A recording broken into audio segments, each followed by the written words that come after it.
All right.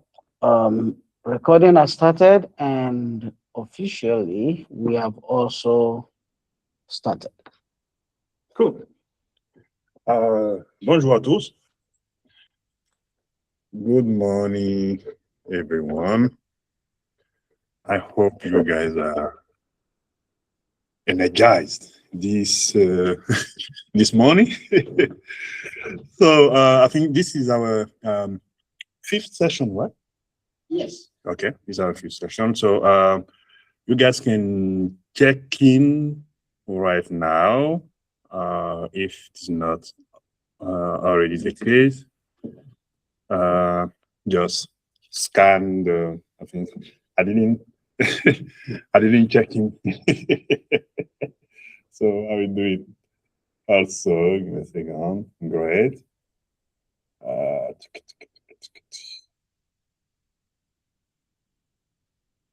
check in. Great. Okay. So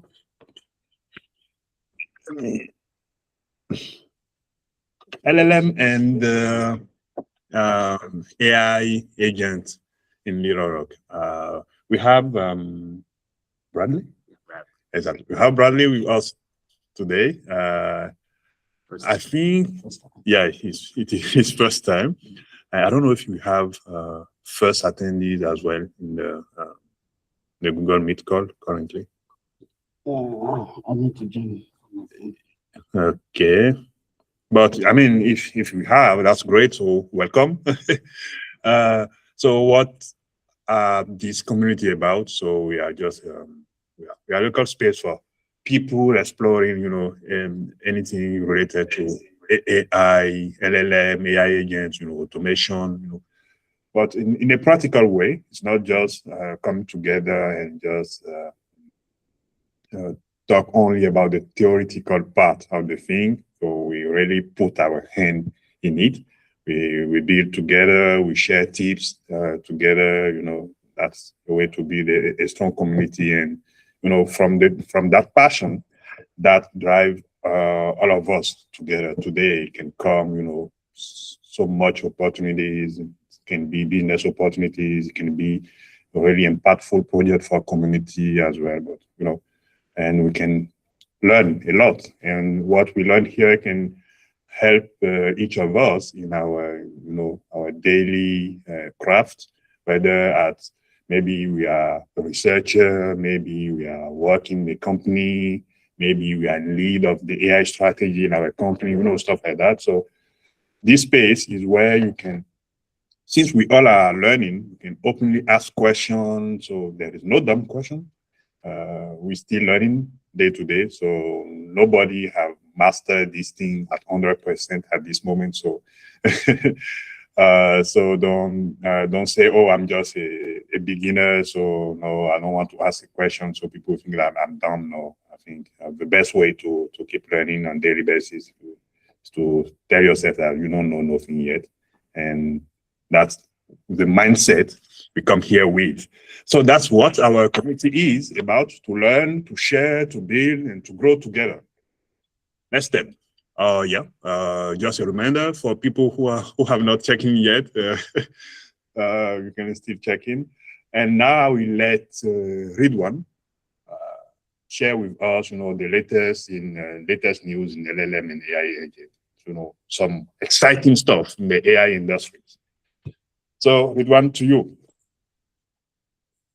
Hi everyone. Good morning. Welcome to today's section. So actually, there have been quite a lot of things that happened since we last met in the AI world. Like, we won't be able to go through everything, but just some of the interesting ones. I would say the biggest one so far is I would say it's Kimi. Kimi Lab releasing Kimi K3 model. So that's the biggest one so far. Yeah, it's the biggest news. I said that it's the biggest open model too, currently. So that's pretty exciting. For one, I haven't even been able to exploit to exploit its power. Basically, I've seen the model, I've used it, but not as much as I want to. Or like let me explore how much the promise that the authors, the developers, the promise what they want the model to do. I don't think I've been able to see yet, but it's promising. Like it's really, really promising, and I'm happy to actually see this. Then the thinking machine too. They also give us something like they I think they've been trying for a while to actually ship models that are very close to the Chinese open source models. So that's what it give us something. It's not very powerful, but at least it's something that we have and it's open source for US. Then OpenAI, our very close AI neighbors, the company that actually change everything. They released GPT 5.5 too, and which consists of different models. It's a family of models actually. And then so coding agents too, they've leveled up, they've improved as well. Then open weight. So let's talk about them briefly. I don't think we should cover everything though. And I have one more too that I want to add. And it's not a new news, but there is an update on it, and then I feel like it's one of those things that I actually think is making significant impact beyond just regular models. So first, let's talk about Communicate. I'm waiting for the actual paper for this model to actually see what's in there, then to actually read and see. But for now, what I can tell you is that on all benchmarks, the model has very close performance to currently closed source models. Now, which is big, right? You have a model that you can download on your system. You can download, but you might not be able to use it because it still requires a lot of resources actually to use. So you can download it, and save it maybe somewhere for future purpose. Maybe when there is still none of us from accessing any model, you'll be like, hey, I have one here, so you can bring it up. Well, and if you have the resources to, you can also try and load it and use it too. But you can download it actually, and then you can try and use it or try and do something with it. So its performance is very close to those closed source models. Like Ola used to say, the gap between the closed source model and the open source model gradually closes day by day. Now, I'm not expecting the closed source models to actually stop too. Maybe let's by the following week they are going to publish something and they're going to move the point forwards too. Now the problem now is there have been some closed source open source model in the past, but now they're becoming closed. Immediately they catch up to the closed source, then they become close too. So I'm hoping Kimi does not do the same too. And they become close to immediately they get our attention and we like them and everything. So that's what I think about this. Then GPT 5.5 too. I'm pretty sure almost everybody will have used it by now if you're using ChatGPT or you're using Codex because it's almost the default model now. And then I think it's pretty good, right? It's pretty so for everyday use, and it's not very expensive as well. So I then thinking machine too, like giving us a good model, like in a 975 model, billion model that's not bad. Its performance is subpar, is average, basically, but it is available for you to use and then for you to fine tune or use to build any other thing that you want to build. I don't think have you guys heard of the company before? Because the company has actually been around for a while and they've been trying, basically. And but I would say this is the first success in terms of moving at closer to what we have in the market at the moment. So like the own the model, don't just rent it. Like I think that's the goal, right? And I think that would also break the market. Like if we cannot start owning the model, that would break the market. Then coding agent they level up again. What the main problem about coding agent has always been they work with files. They work one file at a time. But now they've all leveled up and they can work at a repo level. Like you have repos with thousands of files across crazy trees that you cannot even search. Like you do not search through those things. Now those coding agents have leveled up. Can give me a minute, please? Sure. Wow. Yeah, it's impressive, isn't it? Yeah. We edit like that. Yeah. When they can actually read time, I mean, at once, multiple files, more than 100. Yeah. Some Yeah. people do it, yeah, but hundreds, meaning any report that is even not too big is edited. How much more millions of? So is this across all of them? Not all the models. There are just No, few. yeah. Not the model. Right. It's a very simple tool to actually work with very large reports before. Like it's used across a lot of companies. I think Google using it and Meta using it. But now with them being able to do this natively, I think that's more impressive. So I think one other thing that I wanted to share, I don't know if you guys have heard about brain to QWERTY before. Brain. Brain to QWERTY. QWERTY is like the QWERTY keyboard, QWERTY. Brain to QWERTY. So Brain to QWERTY is a model from Meta. It allows you to telepathically type, basically. So it uses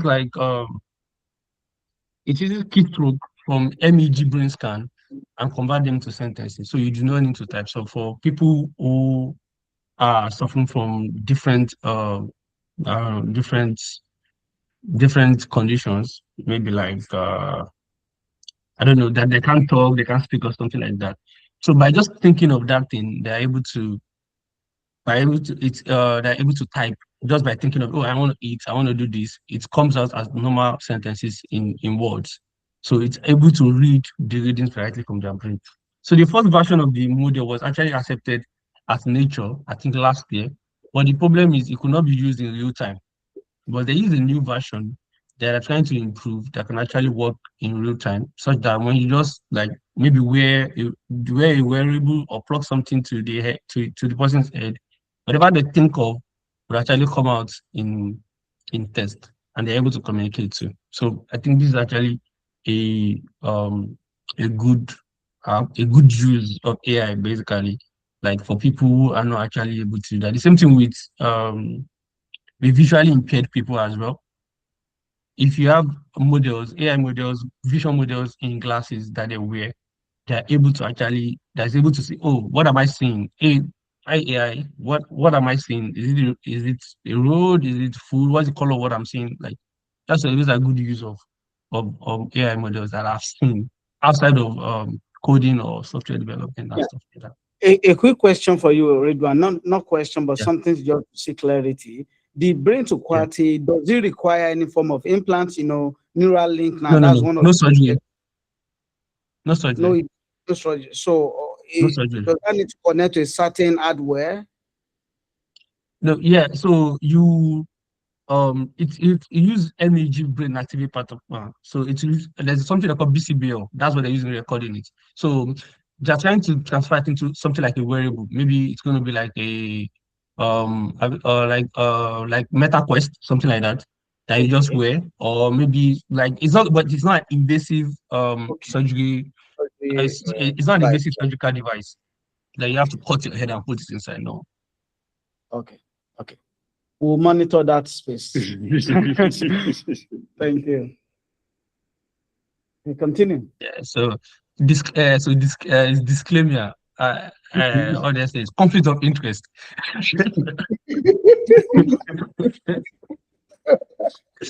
Yeah.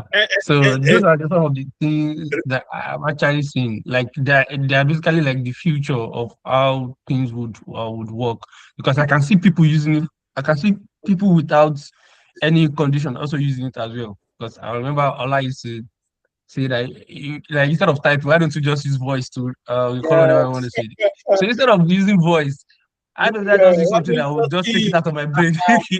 As I'm thinking of it, should be writing. Yeah, so those are things I see that that will be useful, very useful in the future. So I'm going to hand it over to Ola now. Thank you very much. Okay, but I also want to call out some few things too. Yes, and Ridwan, I do have a question for you, since you were talking about say amazing stuff at Meta. I heard about also the Meta Muse 1.1. Muse family stuff. You have Muse image, Muse video, and Muse Spark. Yes. Tell us, I Frontier mean, Lab I now. mean, it seemed to be great until a Muse image feature let people tag any adult public Instagram account into AI creation without notifying them, or what apparently draw huge backlash by I think July 10th. There. So what's the thing today? I mean, what I want us maybe to discuss quickly is the I mean confidentiality stuff. We have a lot of model today being released, and we are all amazed about the capabilities, stuff like that. Do we have now worldwide, or not just maybe the United States? Is there a way to maybe audit the training data of those models? Because I'm sure that if a Muse image is able to tag any other public Instagram account into AI creation without notifying them, it means that those data have probably been used for the model training without even those accounts being notified about that aspect. So is there anything today to audit the data used to train all those major models? We are amazed about the capabilities. That's my question for you. And since Since we are not into that space. yes. So tell me more. Okay. Okay. If I get the question very well, the question is about data privacy. Yes. And then if those models actually being trained on those data, those live data, right? So and transparency in the training steps. Exactly. Like, okay. Is there any way to audit, even though it's a open source, both closed and open source, is there any framework or any effort today to be able to audit these models, to be able to uncover if there's anything in their training step that could, cause a conflict in terms of privacy and confidentiality? Yeah. Okay. So firstly, another disclaimer. I do not take whatever I say as facts or anything. You check yourself. And then second disclaimer, there might be conflict of interest because I'm currently an employee of Meta. So let me put that out there. Now, in terms of data privacy and then transparency, I'm going to be very frank. For closed models, there's no way to actually know anything, basically. It's like there's sworn to secrecy. And then the basic assumption is you assume that they train on everything. So that's the thing. I assume they train on everything, and there's essentially no way to actually stop that at the moment. Isn't it? The development is moving at exponential speed. Any attempt at stopping anybody means the other team is going to win. Example is GDPR policy on data privacy and everything. In Europe, right, these things might not be possible because of GDPR and all those things. And then we kind of see the impact of that in models that come in AI development in Europe. Basically, I don't know. I don't think basically to come out of there because they're heavily restricted in what they can do. That does not mean that the people over here and what they do is justified and something like that. But it's difficult to find to justify anything in a profit-oriented world, right? So everything's all about getting profit and everything. But in the earlier days of LLM, there were ways to actually extract or find a way to find the training data of those models by sending samples or by telling them to generate a series of papers. It was like a popular thing when people were still interested in auditing the models. But now, it's not really that much of importance now. Everybody's trying to either move this current architecture forward or develop a new architecture. So that's the thing now. So in terms of data privacy and all those things, it's I would say it's almost out of the scientific world. It's now in the policy making world. Like what exactly are you guys training your AI models on? It's like in the policy world now, in the scientific world is not really much of a problem because we don't even know the data. They're not even going to say this is data we are using to train this model. So there's really no way to say that this is the data or if they actually train. But my own basic assumption and the assumption of mostly everybody is they are training on everything. As in, they are training on everything. So that's what.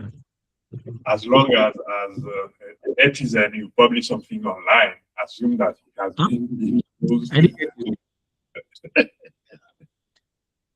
Okay, thank you. I think- oh yeah, so that is what I can say. We can actually take this thing offline and discuss. Yeah. There are things I cannot say. In fact, just before we move past this, thank you, Ridwan, for sharing, especially those two other things, creating the awareness on what is going on with Meta. You know, Meta has always been, I would say, I'm looking for the best word to describe how valuable Meta is to the open source ecosystem, especially in LLM. When they released Llama, it became that base model for fine-tuning many other models that, you know, are special purpose today. And yeah, hopefully uh, they continue that way. One thing that I wish I'm, of course, obviously they will not. Muse 1.1 now is claimed to be good. I've not used that, but I believe it's also based on the metrics out there. It's kind of good as a workhorse. But what I want to call out before we ask the community members about your journey so far, so that you can respond back to us. If you are learning something, get ready to share. What have you learned? What have you been able to build based on what we have, have been doing so far? Have you been able to do anything? Have you gained anything? Are you having difficulties? Where is that difficulty? What will make your learning complete from this community? What are we doing, or what new thing would you like to learn, probably that we are not covering yet? Just to also call this out while you are thinking through that, and I'll open the floor for that. Last week, there was this drama, earlier this week, you know, in the last 2 weeks, one of the models that was released was also Grok 4.5. Amazing. I use that so much that I get a free trial of Grok Super Heavy, Grok Super Grok. It's a workhorse. The moment you have your plan for your project, that it will crush it. It's so good to that level. But a few days later, we started hearing that actually they upload not just that they kind of have access to your response to your prompt. The entire code base, your repo, is being uploaded to Grok. You know, that is still touching the family, what they call it now, the privacy topic. That your repo, me, I don't have anything to do right now. So the repo is small, there's nothing that is needed, that people are not giving. You shall give me the token for free. You know, but of course, it's something serious for anyone that's trying to protect their IP. All right. So what did Elon Musk and the SpaceX AI team did in return? They acknowledged it, and immediately they started making rules. In fact, like you can actually delete everything, and they mentioned that they would delete every code base that have been uploaded because they're trying to, they lost trust. And secondly, they open source Grok build. Grok build is the CLI. It's so amazing. There are many things that are not in Cloud Code, that are not even Codex CLI. That Grok build is just little taste. You just find it there, and it's really efficient too. If you're using Grok build, you can resume automatically any session you have started in any CLI. In fact, by pressing Ctrl U, is going to resume the session in Cloud Code and continue everything automatically. That's somehow neat and amazing. So the open source Grok build, and you can, of course, there's no reason for you to be downloading and say you are building your own from that. But if you want to build anything like that, you can use Grok build, Grok build. Okay, so that's also something that happens. The saga when people discover, oh, this guy, they're uploading our repo, and they must say, okay, we're going to delete everything now. We're no longer going to keep anything. And to gain your trust back, we're going to enforce privacy like never before. Someone audited it yesterday and confirmed that it's no longer doing that. Then we're also going to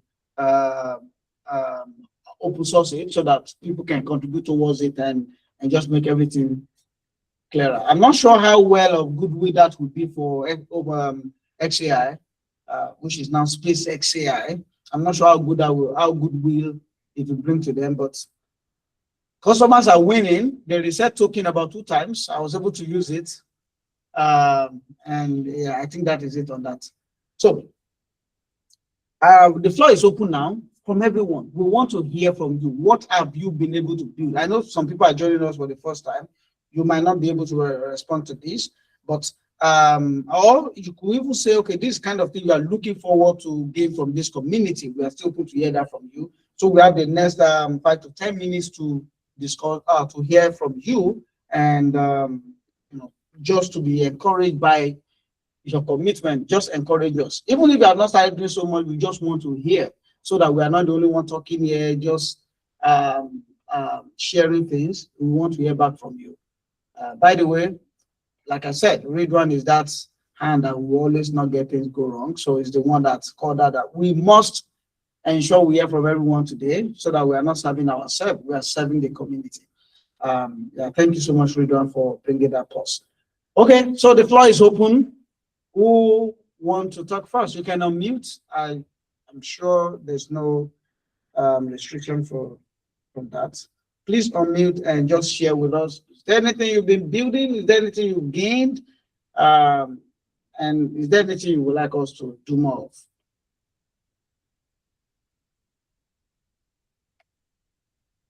Peter. Yes, I asked a question. Yeah, not people, everybody, both online and offline. Peter, Bradley. Yeah. Hold on, now, let me get the mic closer so that. The question was like, what are the So I think for me, what I still don't understand. Yeah, testing. 1, 2, 1, 2. Ladies and gentlemen, my name is Zooks. All right. So I think for me, what I still don't understand how to do is, I know how to use those agents, like combine the Cloud Code, Codex, anti-gravity, all of them, right? But the part that I feel like I don't know how to do yet is maybe, for example, when they release an open source model like chemistry, right? Everybody's hyped. You're hyped, he's hyped, Redon is hyped. I don't get it yet, because I don't know what to do with. So I guess that is the gap I have now. Like, okay, so how do you fine tune a model? And I guess that's something you have in plan for the future. But in terms of deploying those applications or those agents to build stuff, I've tested it, and I think it works great for me. Like, I've built mobile apps, web app. I've used it for physical, like programming microcontrollers and all of those things. So I guess the next phase is just building like actual fine-tuning agents, and that's where I'm at. Wow, I mean, I'm glad that we have this, because what you just touched is the second layer of learning across these verticals, and yes, we are getting there. And to be very honest, I'm as good as a teacher. I'm also a student in that phase too. You know, while I have things to share, I have things to learn from everyone, and also from Redwan. All right, so thank you, Peter. This is the kind of feedback we need. Anyone else?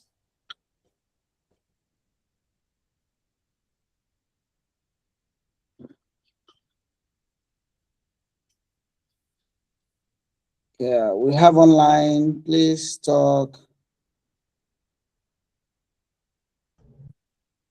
Hello. Yes, hola. Good morning, everyone. Yeah, so I commend you guys. Thank you very much for all you have been doing. Yeah, so it has been a great experience for me too. So, and these classes have actually helped in a lot of ways. Yeah, I was building an internal app for my team, and I paused because of some business rule and some policy, because but with these classes I was able to move forward with some things, and it's really helping. Yeah, thank you. That's encouraging. Thank you so much. Another thing we do is, in the next next time we meet, we'll be able to share some use cases that people can also build, because at the end of this quarter, we're going to have the opportunity to come back and say, this is what I've built personally for myself, because what you're doing at work, you might not be able to show that to the community, but you can also take your passion while you're working, you can also take that passion to work on something else and also show that to the community. But we are so glad that the motivation or the insight or a little session or something here and there that you pick from this community is helping you to continue the innovative work you are doing back in your company. Thank you so much for sharing. Anyone else?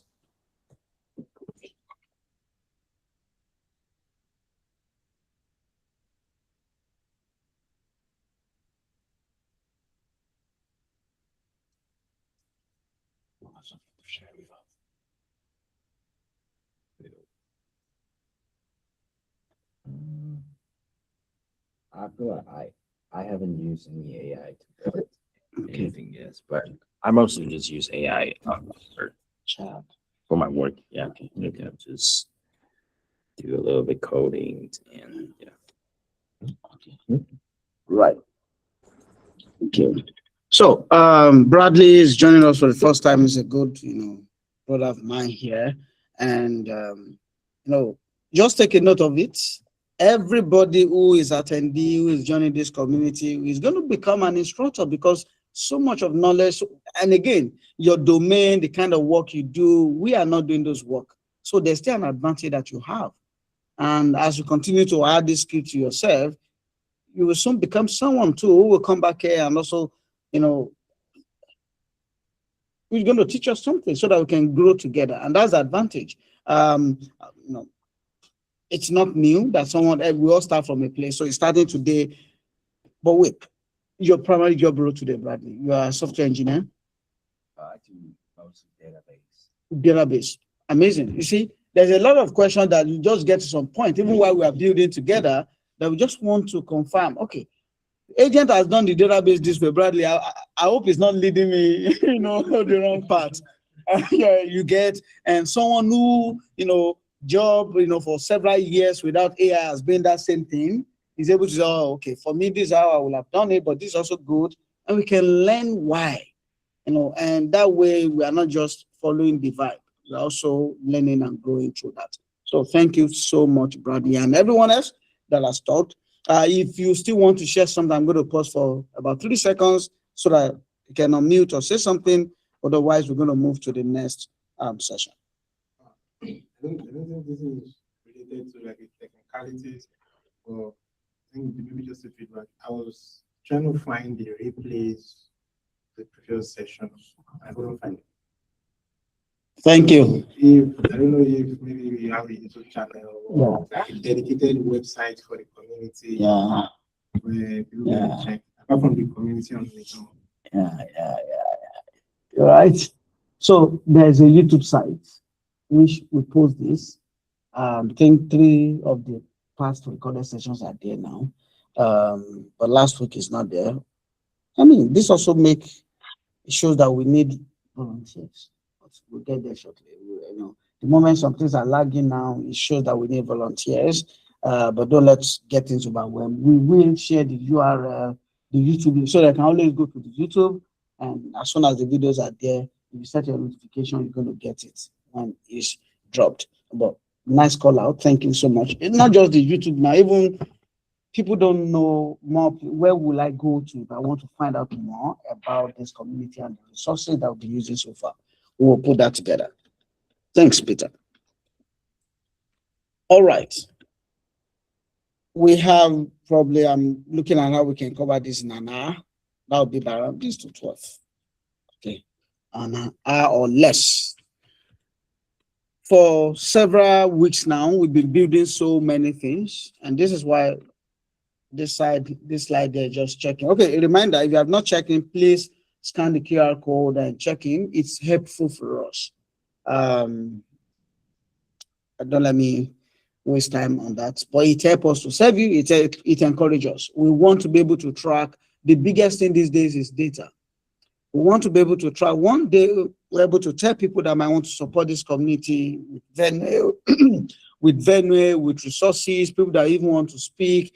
If we truly want to show them that we'll be meeting consistently, and this is the number of people that are coming and we are growing, we need people to actually check in.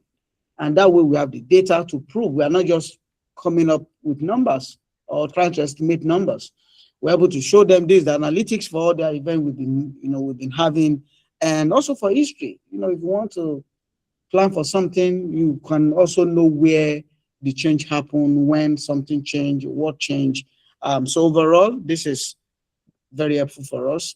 And we also know, for you too, as a community member, those that are back there, we know people that are consistent, that have attended more than one session, 2 sessions, giving swags, gift cards. It also helps us to motivate the community in a verifiable manner and not just randomizing things, So every time you come here, you attend the session either online and you checked in, it's part of it. All right, thank you.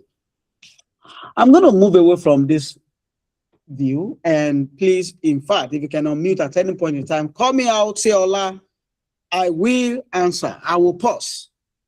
Why? Because there's no value in coming here every time, just writing code or showing you how. I'm not even writing any code, just walking you through how agent is doing something and thinking that is more than enough. It's not enough. I want to hear your thought. I want to ask, have you asked questions? Why are we doing this? What is this all about? So before I move to what we started the last time, sorry, I think this thing made me want to stand up. Before I move to what we started the last time, the very first day we met, the second sessions we met here, we actually built this application called Make Me Laugh. It's not even about the application. It's a simple web app. It's hosted on Vercel. But the goal of this application is to prove to people a new paradigm of software model where you can build a tool and the AI that will drive that tool is not from you, it's from the consumer. So for example, this particular platform now, where whosoever go to this website and have a laptop and say, make me laugh.vercel.app, automatically it's going to check if they have Olama installed. If it's not installed, it's going to show them you need Olama to run this. And if Olama is installed and you need some configuration, it's going to show them the command to paste and run. When they run the command and Olama is connected and they choose a model that they've downloaded, they are able to use this application, which will ask you your different style, the length of the joke you want to hear, keep it clean or make it spicy, roast me, or different type of variants and angle, and it's able to generate for you, laugh, what do you call it now? Comedy. It's just going to make you laugh, 5 different things, and you scroll through and you can laugh. Ha ha ha! This is funny. This is not funny. We did this not because this is the best possible scenarios, but to prove a concept. Because as you continue to grow in this kind of community, one thing you will learn, which I've also learned every time I, build and follow people and watch videos, is concept upon concept. When you are building your own product, you will know that, okay, this thing exists. I can use this idea in another thing that I want to build. That is how you accumulate the knowledge and the skill that can truly help you build something meaningful in this age of AI. There's not going to be a use case that satisfactorily answers all questions. If that use case answers all questions, then what we are trying to build is still simple. You are not dreaming big enough. When you dream big enough, you will start pulling features from one video, one use case, and another. You are pulling those features together because you are building something new entirely, which you've not done before. So we did this. It worked. And you can always try it at the end. And last week, we started a session where we were building a note application, AI note-taking application. That was what we started last week. We went through the roadmap. How do you brainstorm in a cloud chat or any other chat interface? How do you ask questions? How do you start everything? And we consider the services that we can use for backend Vercel, for hosting Vercel. We could use Convex for backend services, Clark for authentication. That's if you want it. The AI feature, we describe the features that we want to build. We wrote a product requirement document. Claude Code begin to assess that and write an implementation plan, and we ask it to run it as a goal, as a loop. It ran it. After about 1 hour and some minutes, it said it was done.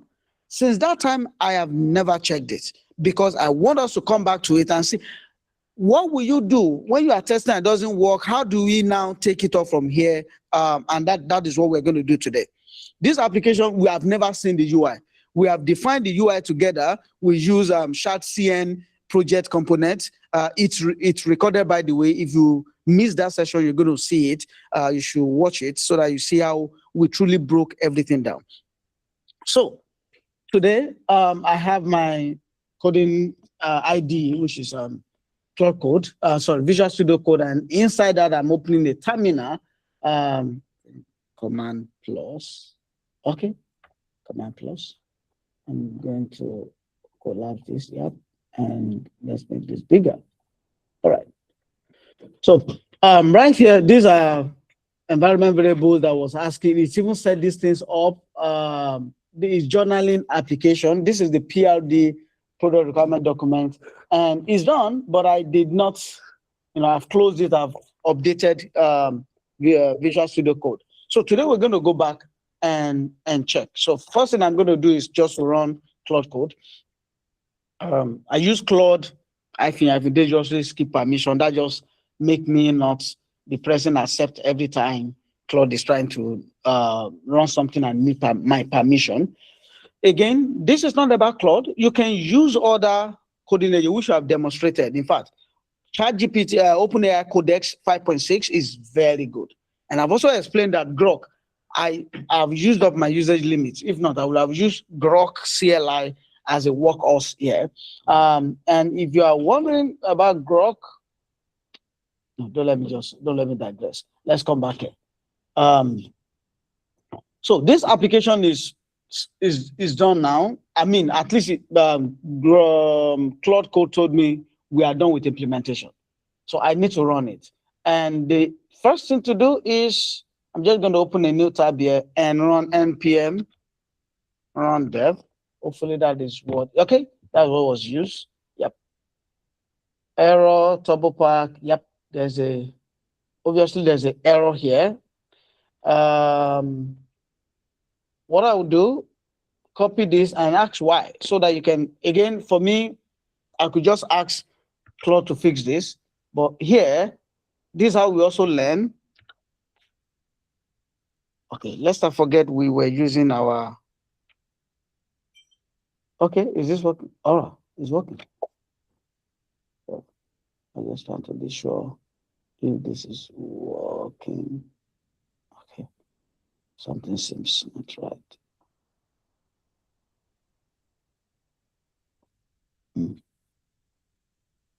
Author, go to go settings, audio, all system audio, Osmo Pocket 3. See Osmo Pocket 3? No. Oh, it's working. So it's now Osmo Pocket 3. It's the DJI wireless mic. iPhone. Find it. Okay, Pocket 3 is the default. All right, I'm just trying to set this guy up. All right, so briefly tell us why we have this error and go ahead and fix it. So, as a beginner, you should try to understand error, because those are those learning points where you can be catching up many things, not just having AI to fix. Of course, sometimes you don't have the patience, but try, because you want to learn. And for the first time, I said briefly, the server is warning because Next.js system runs TurboPack by default, but your nest.config defines a webpack config.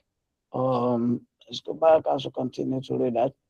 Almost certainly added by the progressive web app. That was what, if you were at last week, we mentioned that we should be able to install the app, even though it's a web app, you should be able to install it on your phone so that on your deck, on your home page, you can just click on it, just open it up directly on the web. All right.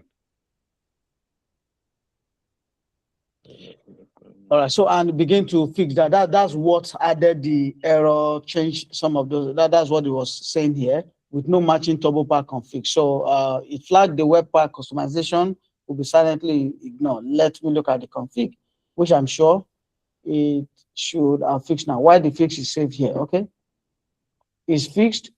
Why this happened? It explained why it happened. The fix here is why in a nutshell.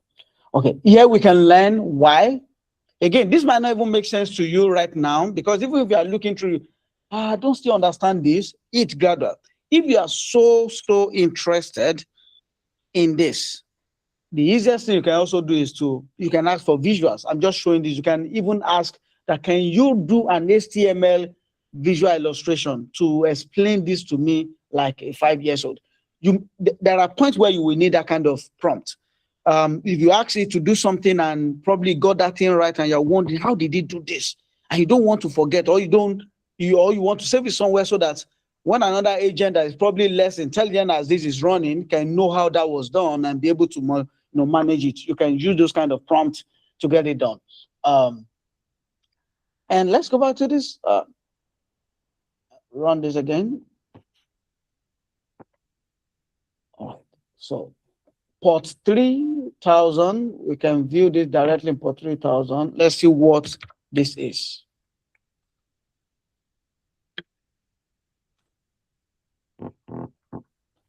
Okay.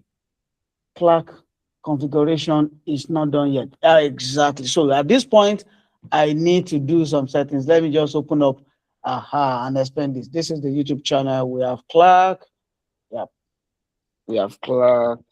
Clark is those service provide this open router now. Open router.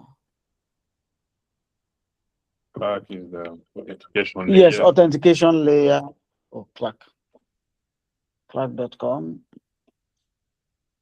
User management authentication. Do you all use the free version? Yes, for Clark. Yes, the free version. They have generous free tier. So when you have the free version, you don't pay until you have scaled so much before you start paying. So we talked about Clark, Convex. The free tier it's going to go a long way. Yeah, Convex, Clark, we have Clark here, Convex here. Okay, I even have Clark dashboard before. Grok, we talked about Grok last time for AI. That's the API that we're generating from Grok here for AI. GitHub, okay, this is, sorry, and this is Open Router too for AI. So let me come back here because there are a few other settings beyond just which I think it asked me to do before. So here, I'm just going to add this here. Do I need to have or set up my Convex and Clark for this application? I'm just wondering what else I need to do right now so that I can check it out in the local host.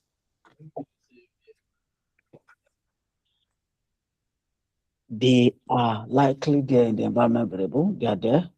I can see next public cloud. Yeah, these are placeholders. Anonymous Convex deployment. Yeah, Convex is not there. I have not even run Convex. So typically, I should come here and say npx convex dev. It will sign me in if I'm not signed in yet. Yep. So it's downloading because Convex has not been downloaded before at all. In fact, they're setting that up for the first time now. You need Convex, you need Clark. Convex is your database backend. Even if you have not done that, the agent, when you have issues, if you can't navigate, you should ask. But I don't know what to do. This thing is not running. What should I do? Ask. Why do I need that? When you go through that setup, some of these already have browser use. They can go to your browser and set up some of those things. But if you ask questions, in fact, I asked this and it's a good question. Let me check what the app actually depends on so I can tell you. This is it. What's missing in your convex deployment currently? What's missing? Your convex deployment currently has only one of the 4 secrets it needs. Set them npx convex this. In fact, we've not even started convex deployment.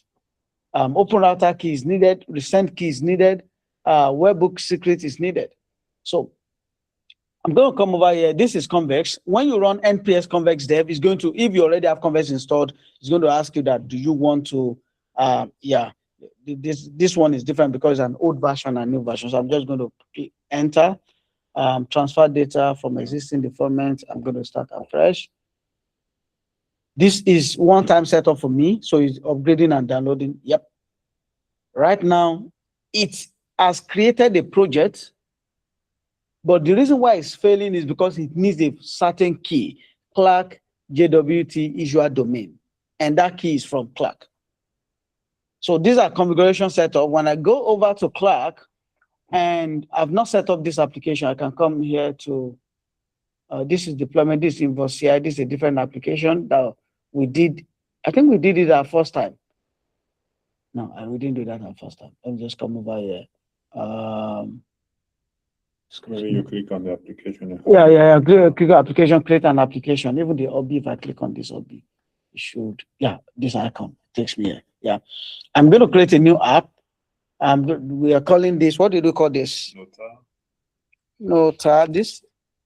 Not Nota, Okay. NOTTAR. Yeah, we call it Nota.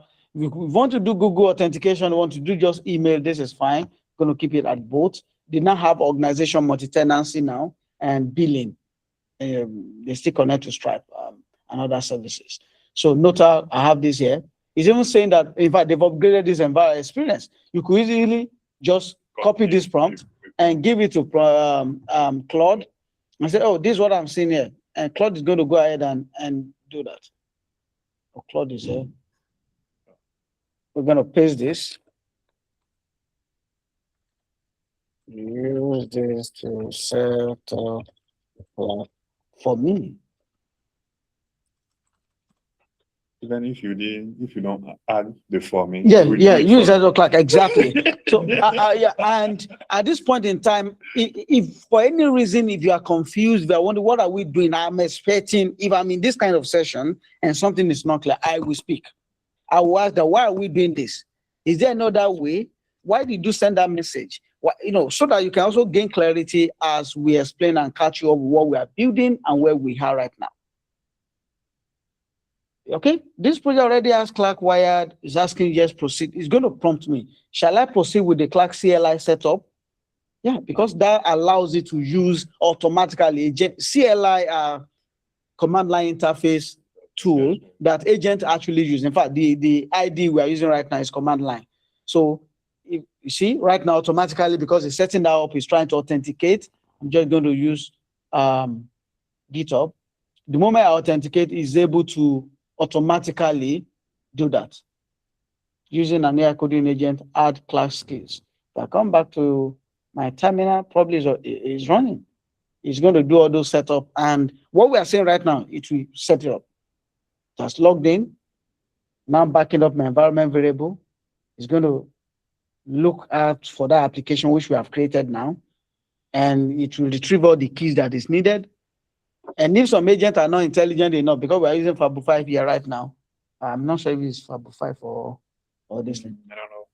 The default is not Fabu 5. Yeah. I think the default is Opus 4.8. But it depends on what I set last time. Yeah. So it is able to, when you use the skill, especially that command now that I copied, right there, if I paste it here, NPS keys, hard Clark skills. Even when we are using a less capable model or an agent that can always, a model that can hallucinate or go the wrong way, when they have this skill, they can do much more better work with Clark. If you're here, there's pizza. Well, you don't take one. Peter didn't wait. What type is this one? I have leaves on it like this. Yeah, I have some.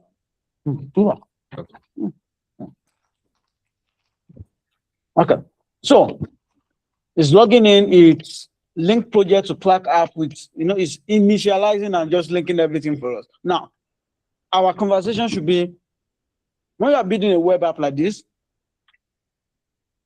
to just make it standard, instead of you building your login and logout feature, you use Clark. There are other services like WorkOS, Better Auth. Those are one of the news we missed. Better Auth was acquired by Vercel. Vercel has acquired Better Auth. Oh. Yes, and Better is one of those is even an open source authentication service, and more flexible than all of these other WorkOS and Clark, because you can configure. You have more work to do, but you're able to configure all the engines yourself. Now, Vercel has acquired it. Another good news about that Better Auth is it was created by an African. This guy from Ethiopia, is it Ethiopia or Rwanda? But good news for them. So you have authentication service, which is making it easier for people to sign into your platform. They can click, use their email or their phone number or whatever you turned on. Clark will handle that authentication. How do you set up? The same agent that is building your tool, you're going to ask, because in the beginning, you already mentioned what authentication service you want to use. And if there are some steps that you need to carry out, it will tell you that go to the browser, look for this, look for that. If you don't know, you can also ask it to do it for you. If it gets stuck somewhere, it's going to give you a detailed instruction. These things can still be done. And I must tell you, they are bottleneck right now because probably it's taking a little longer time. In the nearest months or a couple of years, this will not be an issue for agents to end-to-end achieve that. So what would be the biggest Windows time is how wide can you imagine and the kind of product you can build. And your imagination will not expand if you have not been training it by, building things, using this agent and the rest. In fact, the certain secret, this is my first time of using the CLI for Clark. Yeah, I used to go, I would just do this thing myself. I set it up myself, I set them up, So they're no longer going to be the bottleneck. As a matter of, when I first started building, I was combining services on Azure. And trust me, it's catastrophic because everything is manual. You set up subscription, the resource group, you go ahead and initialize many resources, just because you want something small. Even hosting a web app alone, as a static web app, even on Azure, you still have to configure so many other things just because you want to host an app. The same app that you can drag and drop, in Vercel, that can drag and drop in Cloudflare. Cloudflare now has this feature where you can drag the project folder and drop it, and for 1 hour, the project is live. Like for 1 hour, and it's free. People can use it. So if you want to share something with your colleagues or friends somewhere, instead of the URL, localhost.3000, just drag the folder, put it inside that Cloudflare, automatically give you a link that people can view and interact with. A lot of things are changing. So it's on there, it's perfecting and setting up the authentication. As those things have been done, it will also update the keys that are needed in the environment variable. I'm not even sure I need to run these keys yet, but whenever it's done, when this is done, yeah, if it's set up in Convex, let me check here. Yeah. Oh, the keys have been set in Convex. The key was not in Convex before. The Clark JWT usual domain, which is coming from Clark, it was not set, but it has been set now. That is why Clark has deployed all our schema. Convex has deployed all the schema. Now, the good thing about Convex is this schema is your database table structure, columns, and everything. And this schema are also in your code base. That's why Convex is very nice, because the agent knows at every point in time. Bola, I did another project recently that I was using Supabase. The problem is still there. I was thinking probably Supabase has changed because MCP and the rest. The problem is still there. There were still many steps that I had to go to Supabase myself and to do. You know what I'm saying? And some instances, actually, when I put Plot Opus model, Opus 4.8 in just medium, he could not do those things because he forgot to be running script to check what is the recent structure of the data in running MCP to check what is the recent structure of the data in Supabase. You don't have that issue with Converse. Converse does not solve all problems. There are some that you need to have your Postgres database. Have a VPS where it's hosted. I have something similar like that I built yesterday, you know. But for beginners who just want to have, the idea is to bring an idea to life. You should go the path that is stable, reliable, and is not the most rigor. Over time, you build on top of that. There's a use case that demand to use Supabase. You go that same route too. Whatever is needed, that also create a familiarity with that interface. But the reality is this: agents are the one that will end up using those platforms, no longer human. You know, so everybody are building for agents. That's why they're adding skills so that agent can know how to interact with those platforms. So let's see. I think we should be done. Yeah, it's done. I'm also going to come over. Okay, let's go to our browser and check now if we can see the very first look and feel of this application. That's localhost 3000. Oh, okay.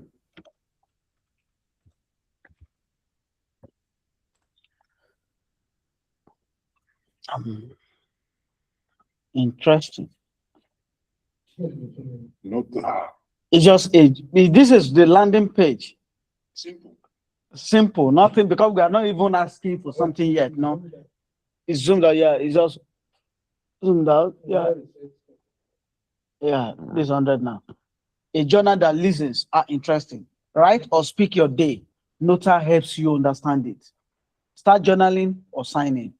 Your entries are private, never used to train AI models, always used to report or delete. Start journaling. Okay. It needs you to sign in. So Clark is connected now. This is Essence. I'm just going to click on continue with Google. So the development provision from Clark allows you to use this for dev environment. Good news. We have an error. And this is the error. Easily copied. This is data. So yes, it's linked to Convex. Even in Convex, I can see the error here reporting in terminal. Do we need this? I'm not sure I need this yet. All right. Tell me briefly, and in simple language, why do you have this error? Then go ahead and fix it. The reason why I'm doing this is because it needs to become a culture sometimes for you to learn why some errors are there. Those are one of the ways that perspective change how we use AI. Because some people say, oh, AI make you dumb, but if you use it the right way, this is not the perfect way to even learn, but while you are still leveraging AI, you can still catch up with some things little by little. So if you make it an habit to ask why this error in a simple terms, it's going to summarize it why, and then go ahead and fix. You use that time that is fixing to also learn more and understand what the error is. This error means the page asks Converse for data before or without proving who you are. The Converse query arrived without a valid Clerk token. I know the error. So require user through no authenticated. Let me look at how the Converse client is wired to Clerk to find exactly why. You get it. And webbook. So there is certain settings that you should also set up on Clark. I was thinking that we'll have set it up. So it kind of, the user has been created, but it's not syncing with Convex. That's why Convex did not know who that person is. If I come here to configure, there are two things here. One is sessions, JWT template. It's even there. JWT template has been configured. That's so nice. But here, under webbook, yeah. Developers, you're going to see webbooks. Webbooks is this listener. It's a lie. It has even set up webbooks. So, well, okay. It's going to fix whatsoever the problem is now. It's a race issue. It's gonna fix it. These are things that I used to do manually. Like, you see, but are we not learning now that with that skill now, if you just install that skill once and for all, yeah, Auth gate now. Yeah, so Converse will pick up, it's also refreshed. So Converse will pick up the back end is what might. Did they ask me to restart? If I come back to the browser and here, okay, it has automatically synced now. Yeah. Get you in. So now I have a question. Good. We used to.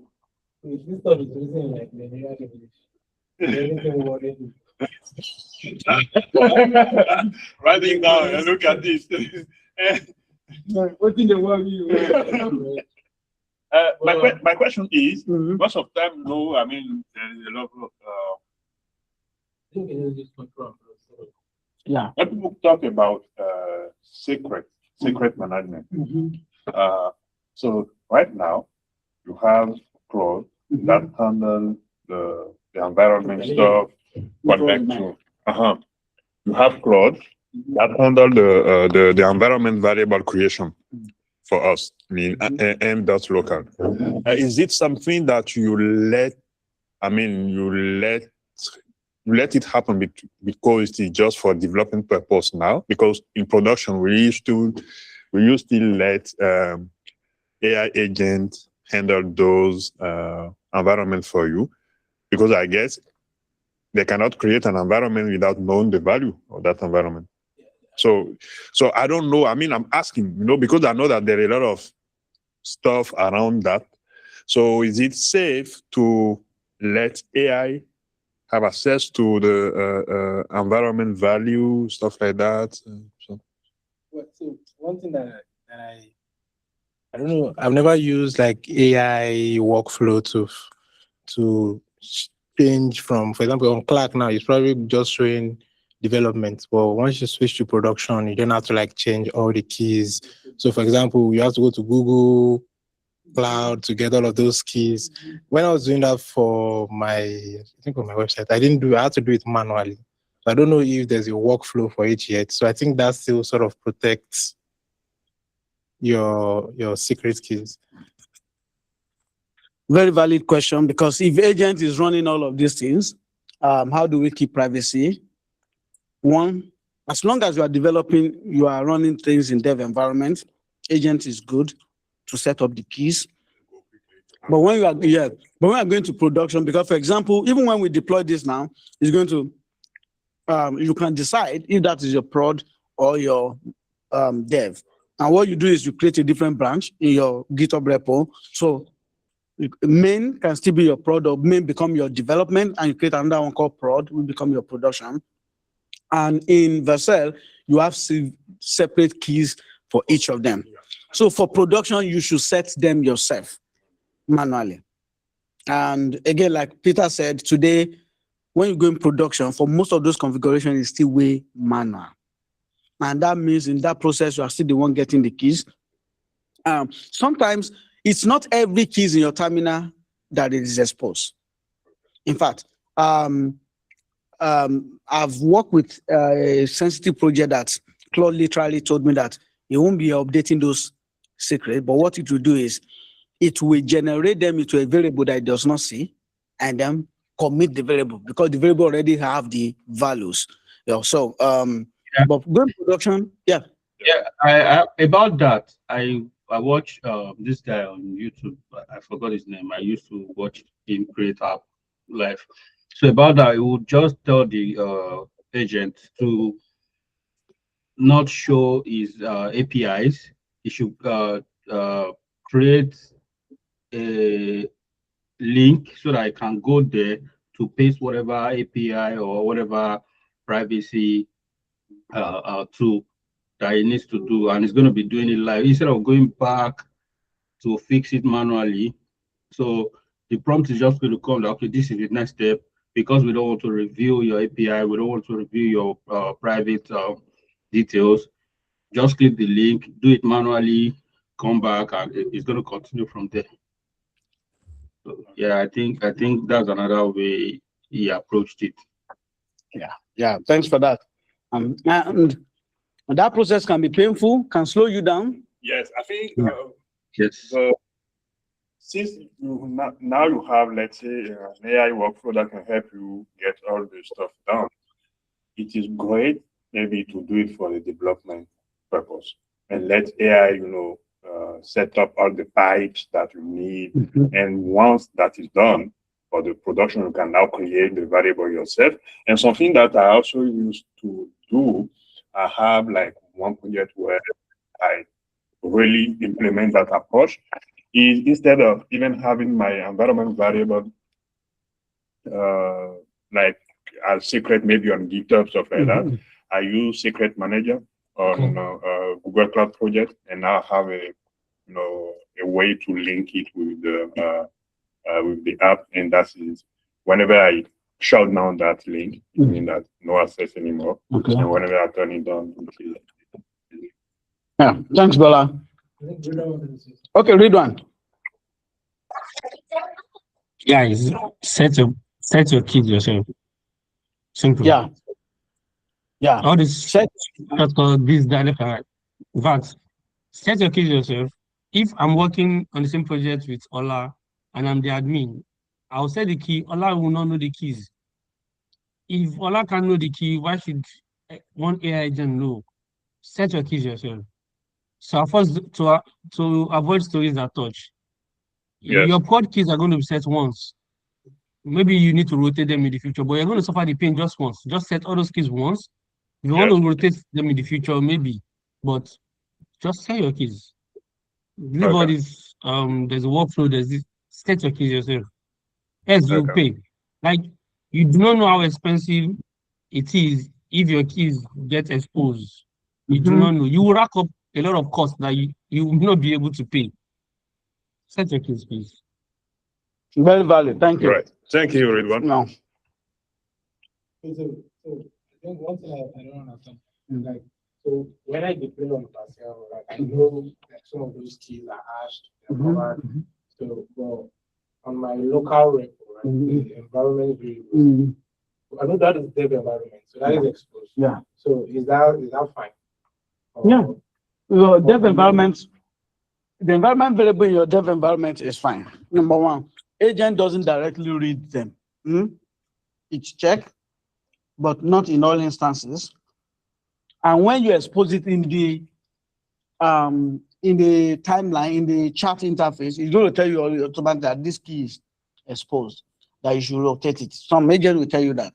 So as far as you are developing dev environment, even the keys there, you still need to rotate them sometimes if you are using agents. But here it is. My approach is when I do dev, the keys are often being set by agents for dev. And I'm setting up the first time.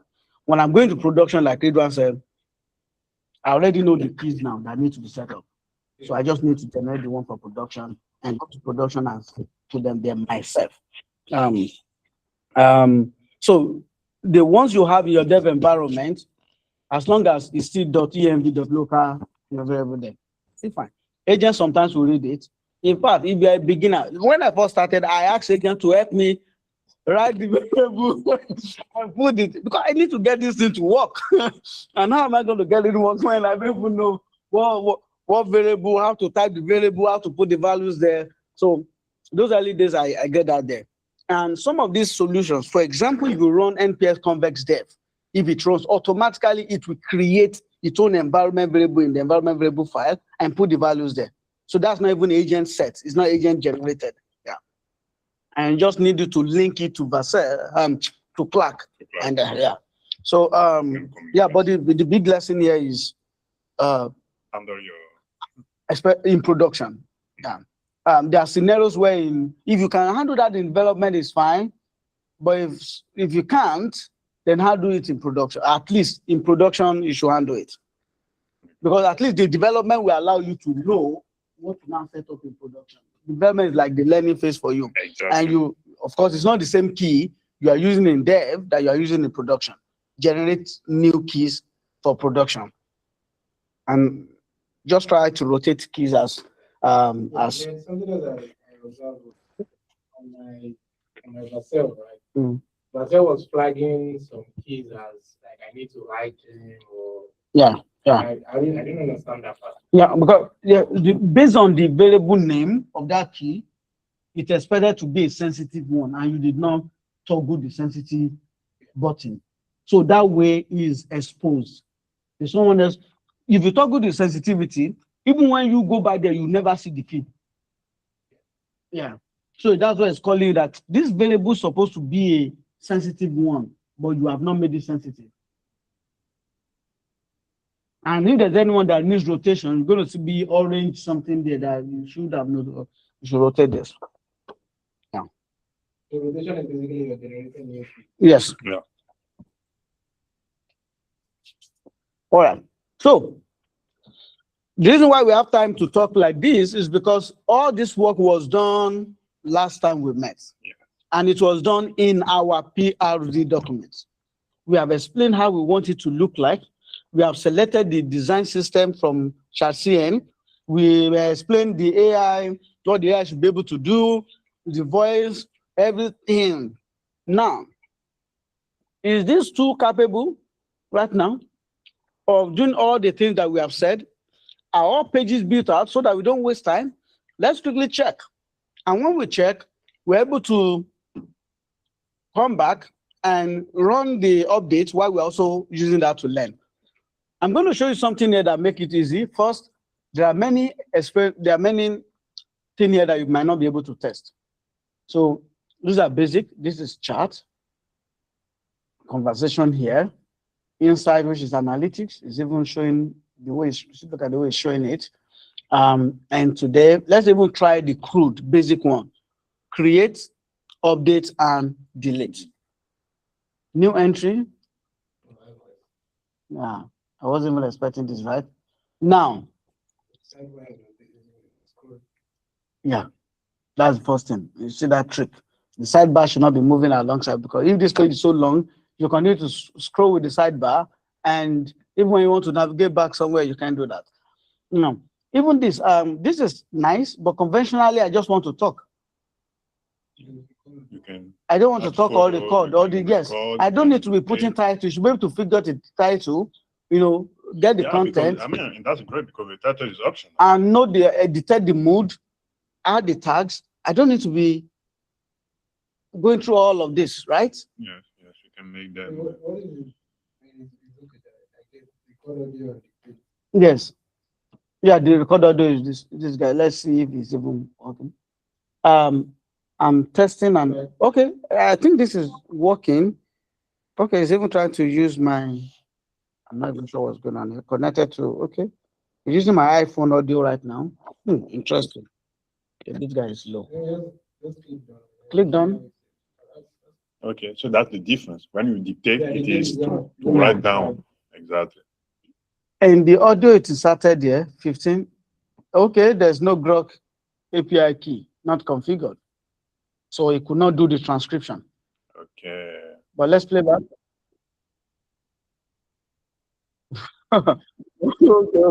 Okay. So few things, there's a lot of things to test here.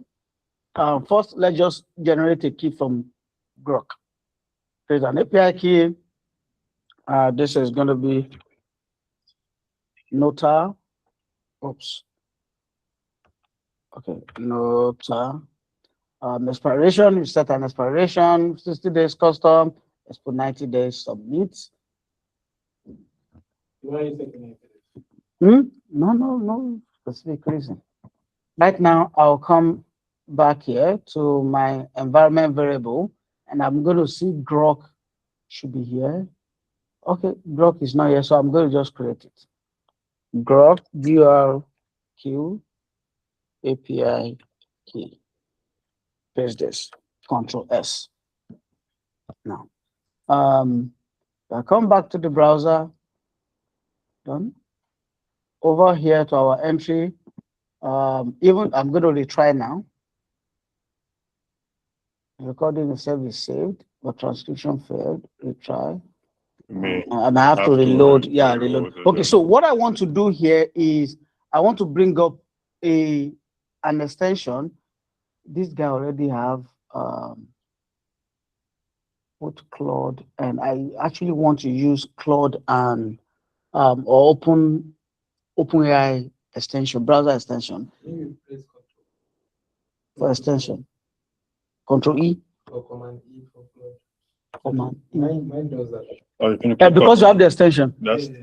thing at No, this is Just style, click. this is music, this is I have to install it. It's not installed on this particular browser. It's okay, so it another means you browser. have no extension currently, right? Yeah, that extension is not those extension particularly. Okay. It's No not there. extension. So yeah. So Codex have some good No, usage you have to limits. install. So you have to click on Web store. Chrome Oh. Web Store. Oh, where is it now? The sidebar. Yeah. Claude E normal. So because it can do this for us, those tests, UI tests, click everywhere, do everything, and write the report while we are optimizing something else and we are learning. Codex, I'll do that from Codex. Claude is the one that be Codex will be. Tí o bá tẹ correct gan-an, ṣe bóyá kẹ́ ẹ lè gbà mí bí mo ṣe wà. Add to Chrome, add extension. Don't do that. Nope. Sign out. Yeah, because you can't even do that without. People should get out of here. I'm not doing any upgrade. Okay. Extension. Open this guy and come here to log in. Login. You have to log out. Go to pro.ai and log Yeah. out first because it These did, guys, and there's no log. automatic, There's no log in, log out directly there. Well, yeah. There's no even free trial. Okay, I can just use. Yeah, I'm just going to use Aussie here now. Aussie. The password.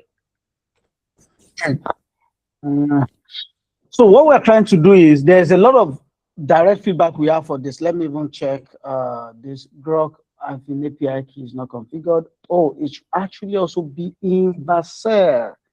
Sorry, in Convex, not just here, not even here. It's not using it here. It's using it in Vercel, in Convex. So yeah, it's in Convex. We are coming back to Convex. Interesting. The project was deployed is. Our project is still in local. No. Or maybe it is another account. Yeah. It means my CLI must have been authenticated for a different Convex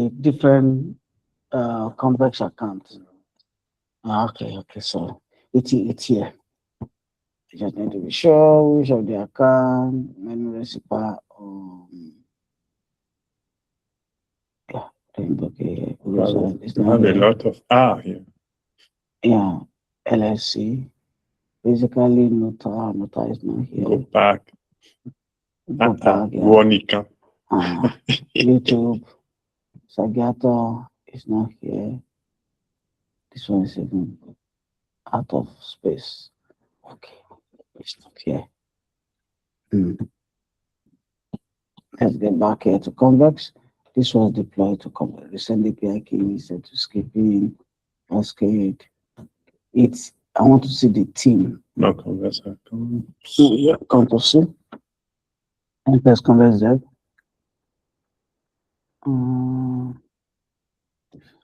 It's local. Yeah, It's local. It send it to local. No wonder. Control C. NPS Converse logout. And then I come back to Converse dev. Let me open this browser so that I can just use the right one that I want. Here's the YT. Yeah.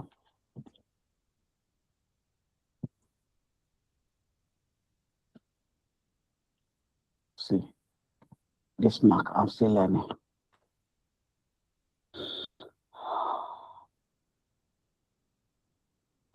This guy still end up directly going local. Okay, I got to fix this.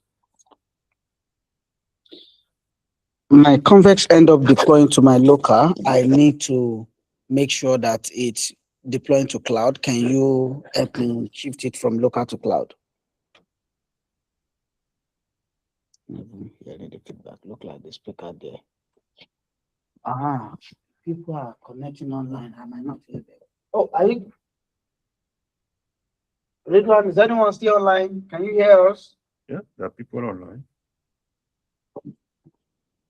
Yes, we can hear Yes, you. we can hear you. Probably because I did not hear audio feedback from this, because that was why I observed that something might be while that is fixing. Let me check the audio. It is on. It was connected.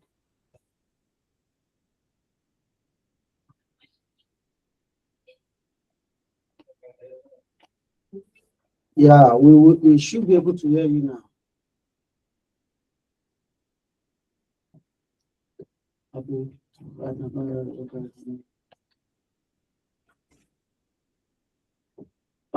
can you say something online? Can you hear us now? We can hear you. Yes, we can hear now. Sorry, during this process, was anyone saying anything?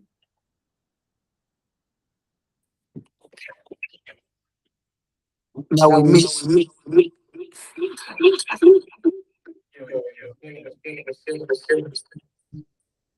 Yeah, muted. If there is no a command like converse login, something like that, or converse project, instead of No, it's going to change in migrate.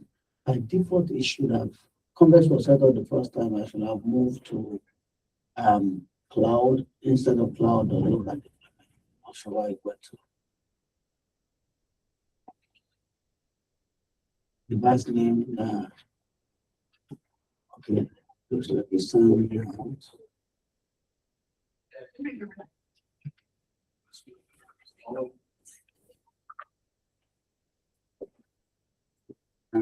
Yes, device name, what? Open the browser, confirm, and accept now. So we're going to set the project up as mobile business.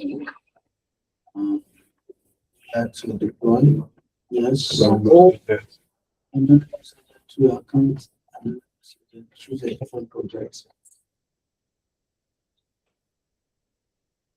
You go here. No. no. Okay, to make it instead. Yes, I'd like to link my existing amendments project, put as a new project name, but skills, how the skills. Yeah. So this has been done. Let's go to my laptop. Please open the link because I put the login to all.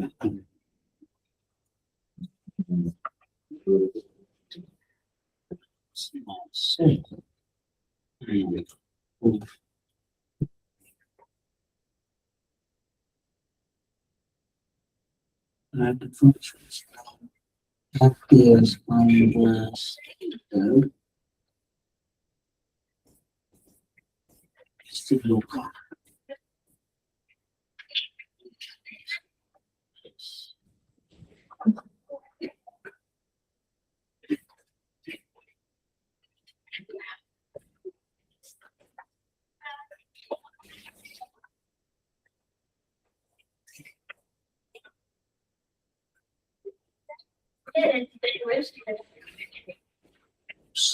The new device is advertised and fairly performance.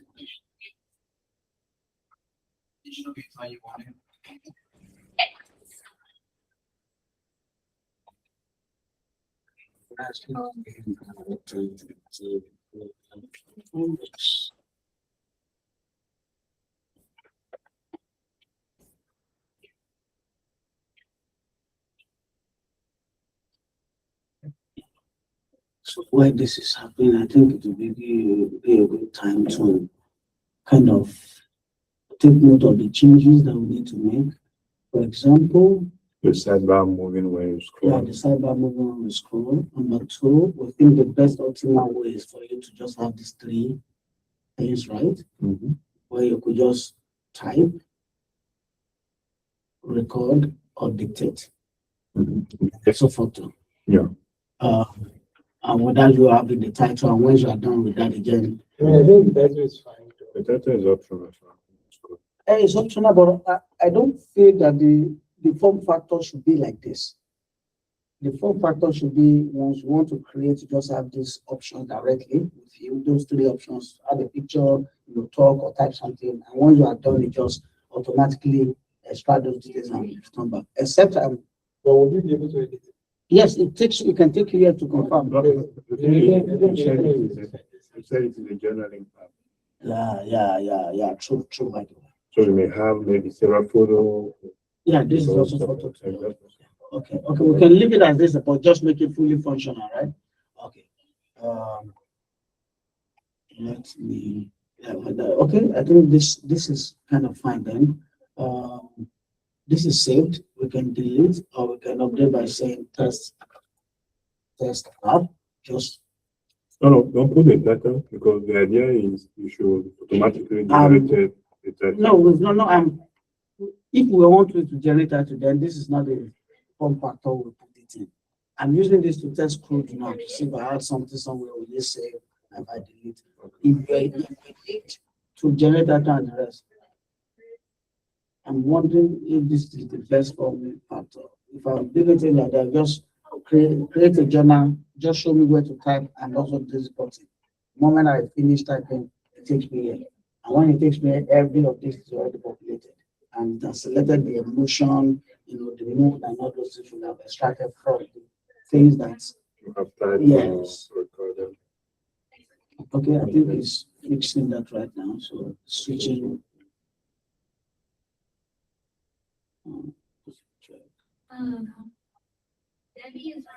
Some of this will come across this. It's 1 hour now and hour 2 is not ready. Yeah, let me see. Let me be sure. Okay, sign in again. Sign in again. Obviously, right now it's fixing that, and there's a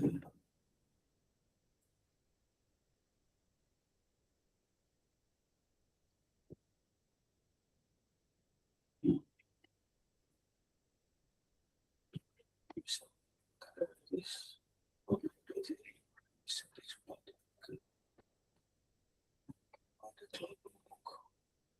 Okay, please, so we need to turn anymore.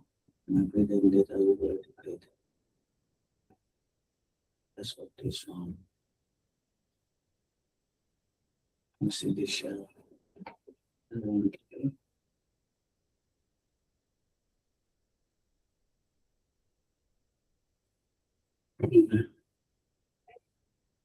Yeah. Light mode, dark mode. Okay, there's the dark mode. There's the light mode. Certain spread. That is not good. Okay, so still ability to authentication, sign up and sign in.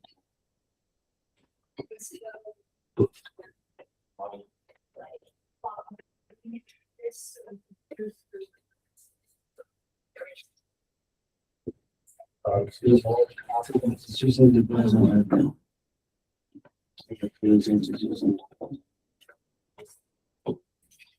Oh, special. Oh, okay. Okay. And here's comments there. We still need to do this. Now the cloud that needs to be start boots. Okay. I'm going to restart boots. This is running now. And then there's convex there. All right, I think this is in cloud now. Yep, it's not local. So what that means is this is the key we wanted to update in the beginning. I'm going to copy that now and come over here to convex. The project should be there in convex now. Okay, yep, we have the project. In fact, we have the duplicates. One was moved. Which one is working? Let me check the one that is working now. We have the duplicate deployment. Which one is okay.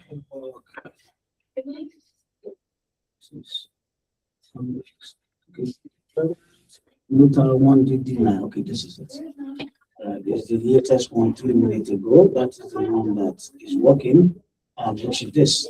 So in under settings, environment variables, block.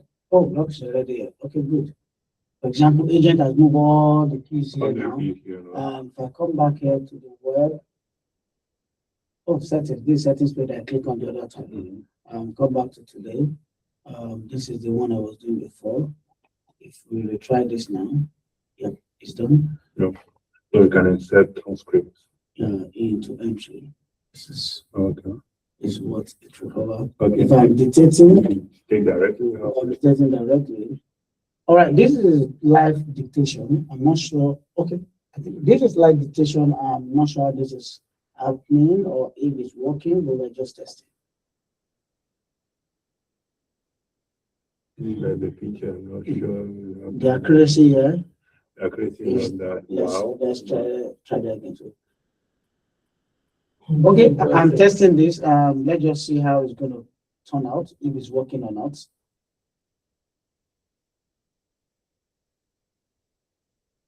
Okay. It's using the what do you call it? My iPhone. Okay. Yeah, voice audio to okay. So few changes we need to make so that we can just cover from our save device. Let me delete entry. That works for entry back here. Right from this. Is there anything worrying? Write it down. Okay. Yeah, anything so that you can know what to type about. Okay. So if this we can just capture the screen and just pass this feedback, then we can deploy this. All right. Okay. See the keys. Okay. Maybe it's not clipboard. Yeah, it's not clipboard.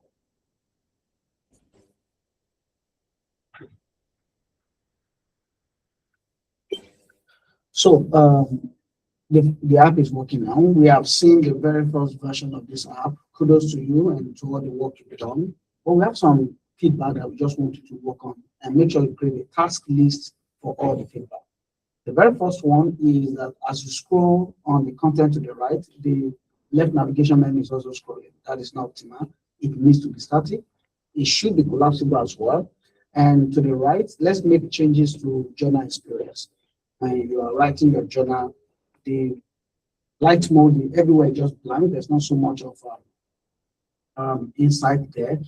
Maybe you can add a button so that when you type your journal, you can just click on it and automatically detect the emotion and tags. So users can decide to do those ones manually. But when you also when you type, you can also use a button to detect that. I think that is an optimization we should bring in now. And other pages, let's make sure this same experience overhauling of the UI is applied to all of them across all.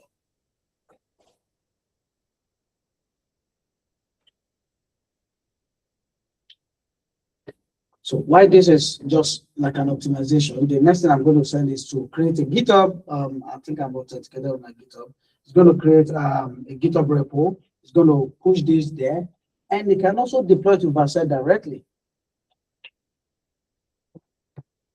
Okay, let's I want you to create a private GitHub repo for this. Make sure you optimize, clean up the document so that you are not committing things that should be ignored. Make sure git ignore is working and push that there. And we also need to deploy this to Vercel. So we can go ahead and deploy to Vercel, use Vercel CLI, and also make sure the variables that needs to be there, they're also there so that we can have the project link back.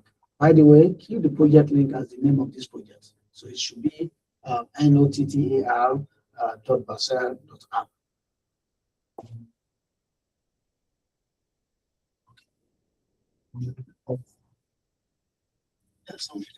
That's all. Mabu here.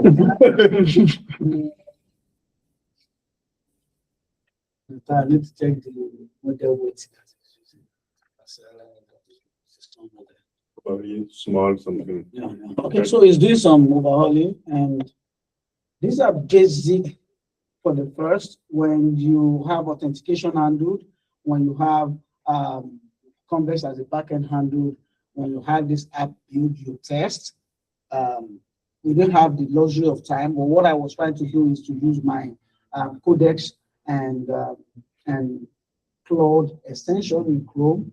I will just write a prompt there to do a thorough UI check. It's going to be, they can write a test script which of course for every build is also fixing that, but you also do this UI check where it's going using browser use, computer use, by the way, to click on every button and check them and the performance, and it will write a report if there's something that needs to be updated, and you take that report, give it back to the coding agent, and then fix that.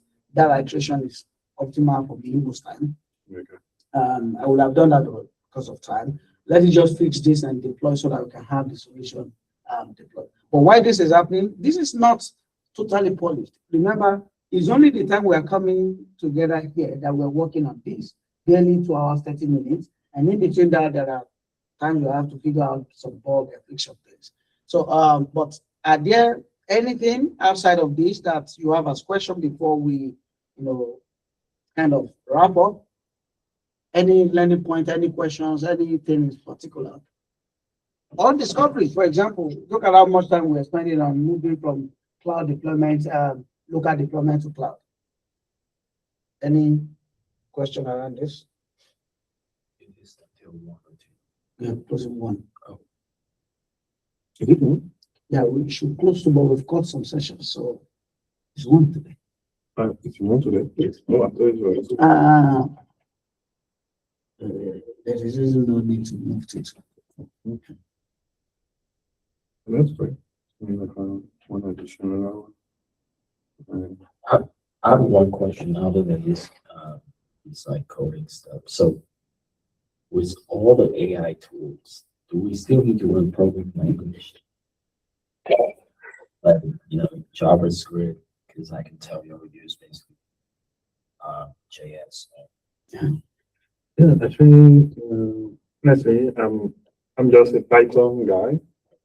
Python is the programming language that I master the most. I use R for academic purpose since I have a background of statistics.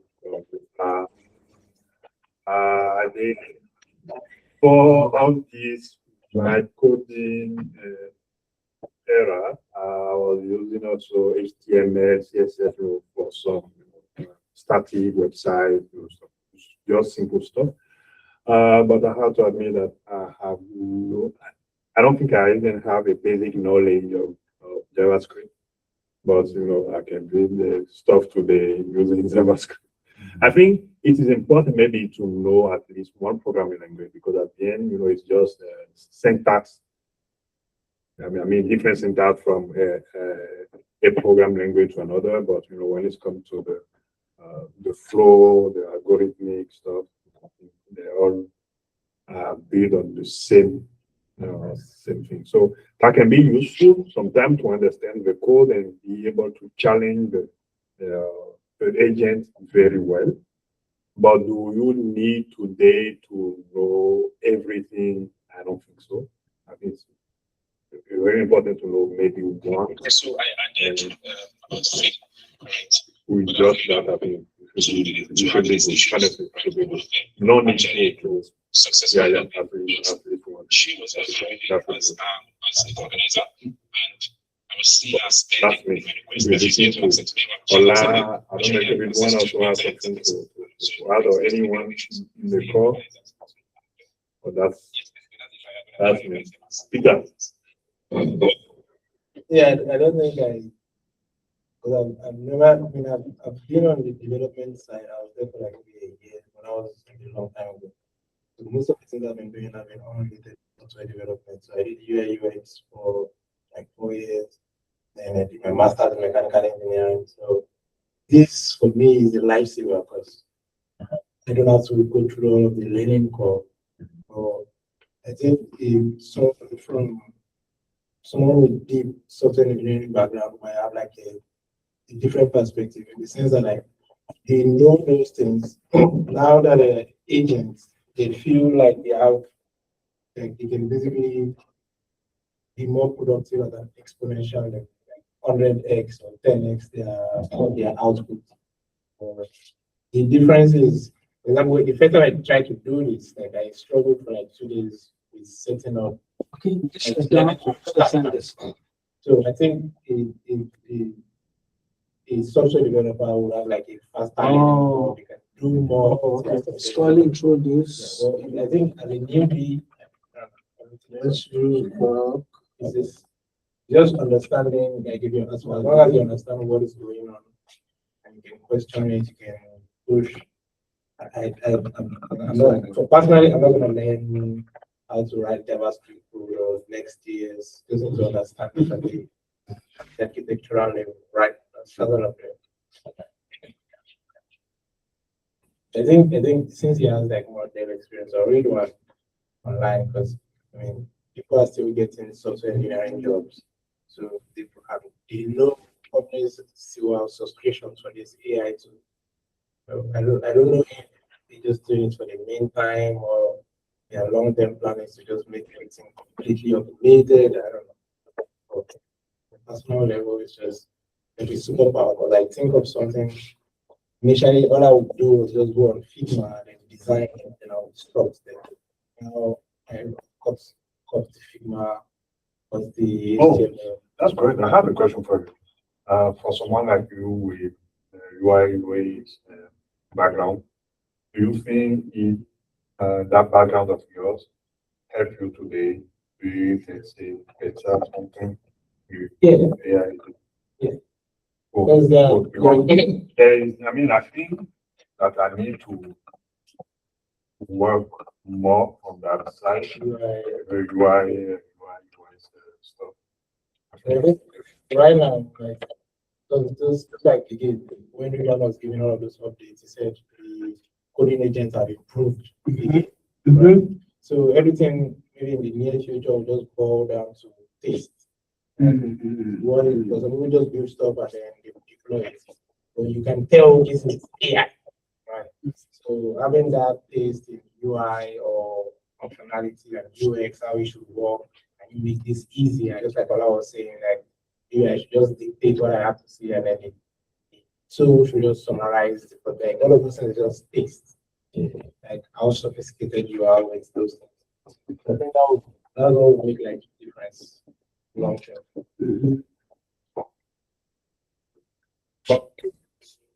So one of this, maybe some technical terms as well.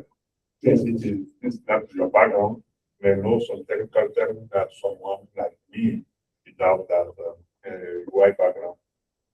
So, All I add is because the usual flow I use for UX is first you sit down, maybe if there's a project manager that does the PRD, take that, then you convert the PRD into like mind maps, like you try to like brainstorm all the possible steps a user might take on an app, like those like streamline how fast you get to an action. So 10 steps, and you do it in 2 steps, all of those things. Now you can do it much faster. So I think what the advantage it gives me, for example, is like I can think system level. Like some people just go to chat and be like, build this. In my own mind, I'm like, okay, this is the usual flow. It should go do this and this and this. So I can do the architecture. So my PRD will be more robust compared to someone who just goes straight through. oh, I think it's the same advantage for software engineering. and more like architecture, knowledge, scalability. I think and then we don't explaining most have flow See the left. Oh, great. I love the. Most applications will use React and JS. So it makes it easy. So there are ways you can just direct make the app lighter, much faster. That I know is faster like 2 seconds, 1 second. But because I've worked on like product like maybe product like we're looking at Meta now, so build app that works for billions of people. So those contexts. There's not something 1 second where if you can make it like that, half of that. Exactly, microsecond, that's great. Do you have those? I assume again. People have lost us. I'm not sure why. Let me check. Not connected. This is just disconnecting. Oh my, why? Every time it uses audio from my phone, it disconnects from the speaker. I think it's just the continuity. No, let me see. Okay. Sorry, we lost the audio for some time too. I'm not sure if there was any specific questions or comments during that time. Is everyone clear what we are doing right now, where we are, why are we doing this? Do you have any specific questions? You have an opportunity to answer those questions now.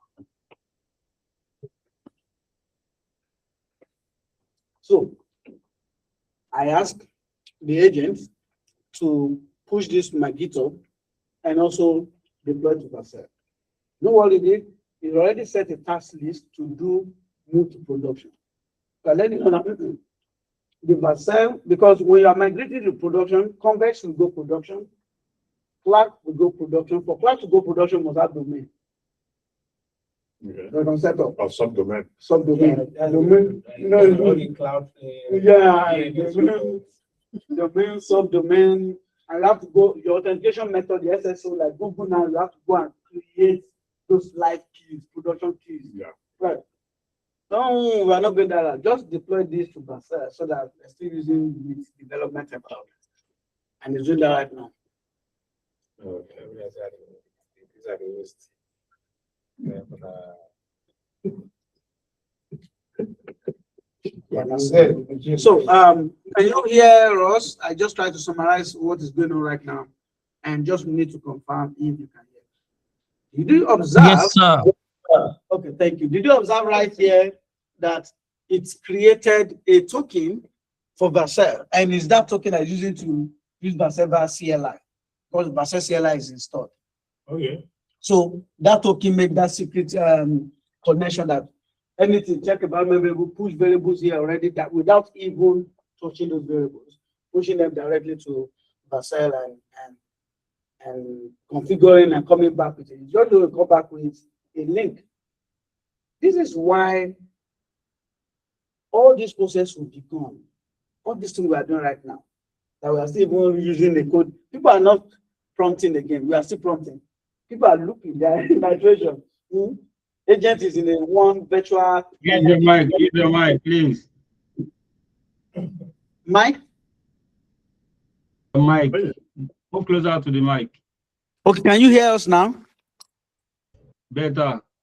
Okay, so I'm like, where we are right now, we are still at the lowest level of the pyramid. We are still prompting. Everything we are doing now, we are talking to a coding agent, in a terminal, we are prompting one by one. Right now, people are talking about loop, where you have the same coding agent who has this full, autonomous decision in a server somewhere, where all this system, Mac OS or whatever, in fact, they use Linux because it's easy. You have all of this installed there and it's light. An agent can spin up itself and review your PR, update some. For example, one of the products that I have, Mitumo, I have an agent that runs every week.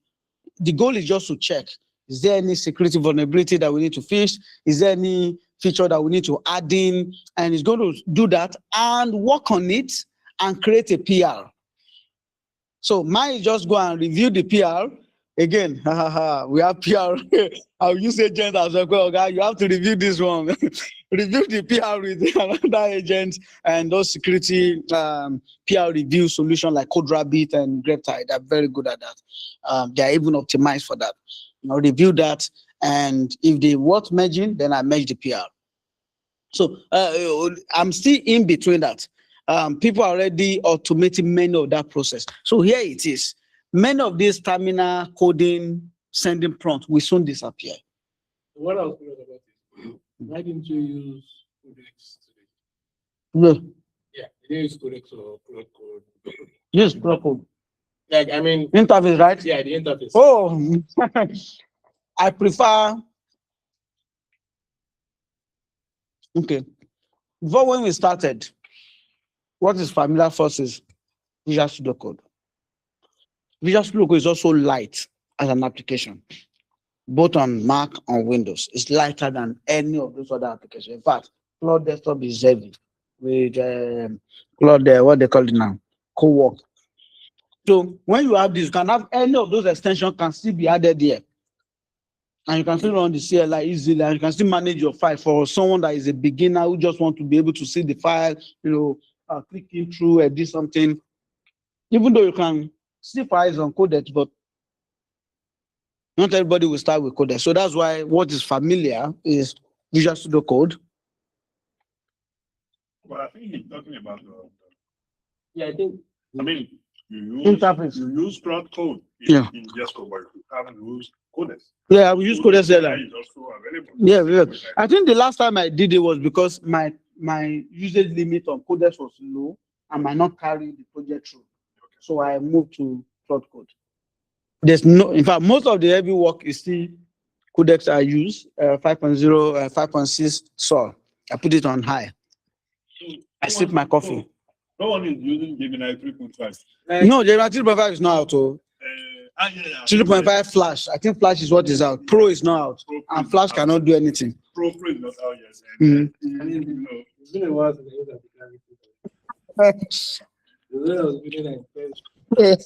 I used But now how anti-gravity IDE as well. Everybody's copying.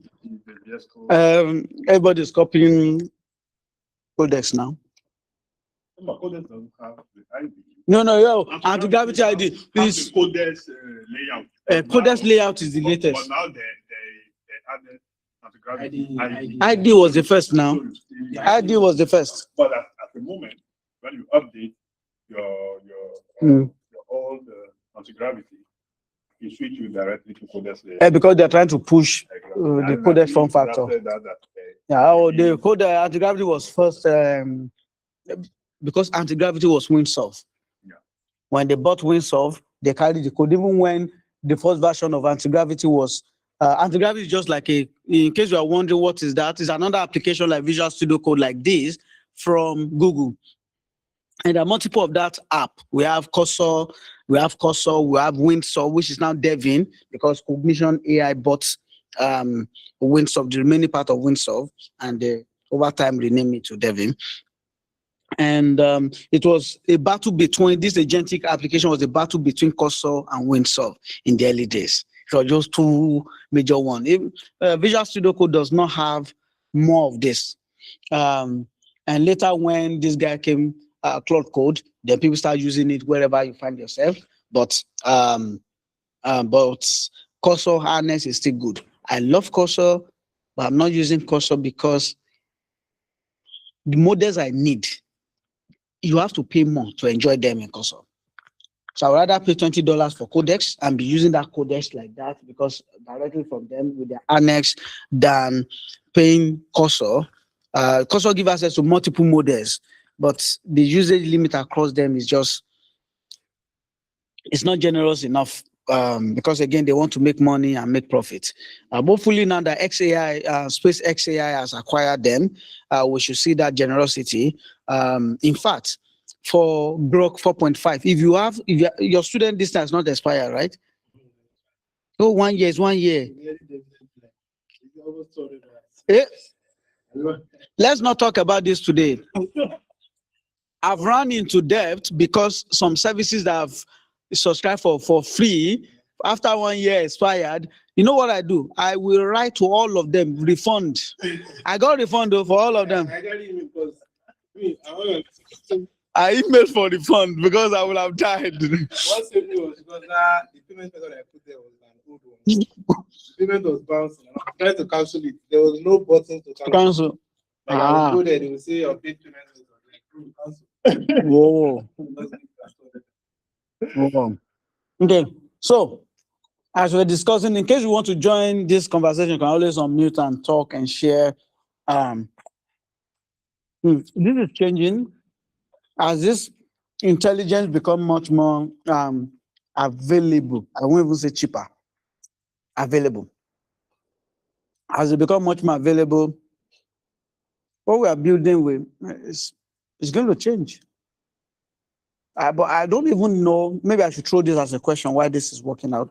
What will be the future of software companies? Today, people are one-shotting. It's not a fully functional, but they are one-shotting, like one prompt to build even Mac OS. This is the end of SaaS.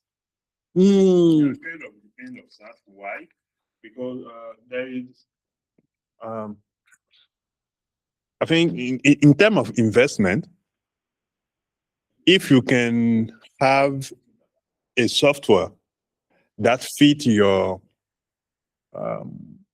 let's say, your workflow, your operation, so you have a custom product for what you need. It is not like you go and subscribe for something that can do maybe 80% of your need, but for the rest, you have to, find a way to get it done.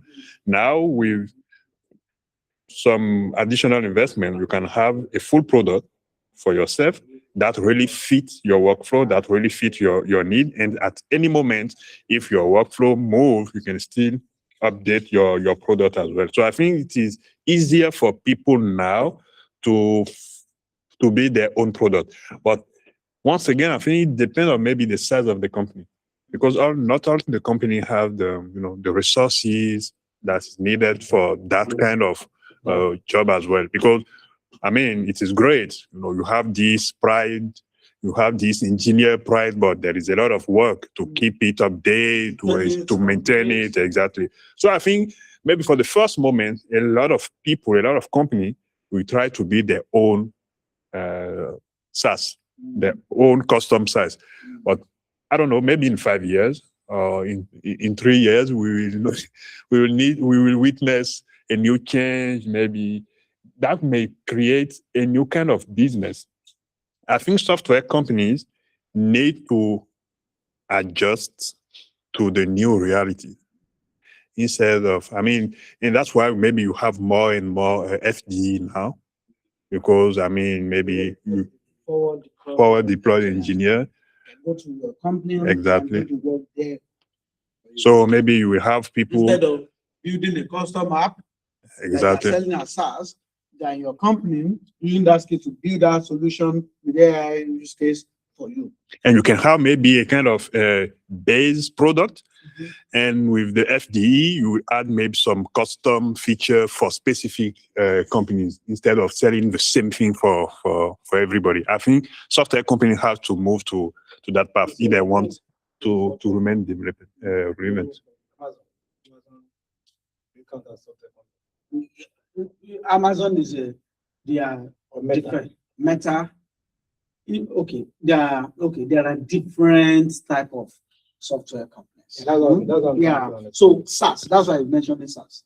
Okay. Software as service. Canva, Word document. That element, Micro, for example, the Azure, even if you are building your own, you have to host your own somewhere. So the cloud infrastructure as a business will still exist.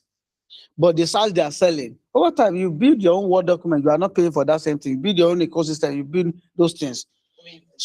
So there are. We don't even write Word documents. You see, the only thing you need it for is to view. Because documents are coming to you, view them, you view them. Mhm.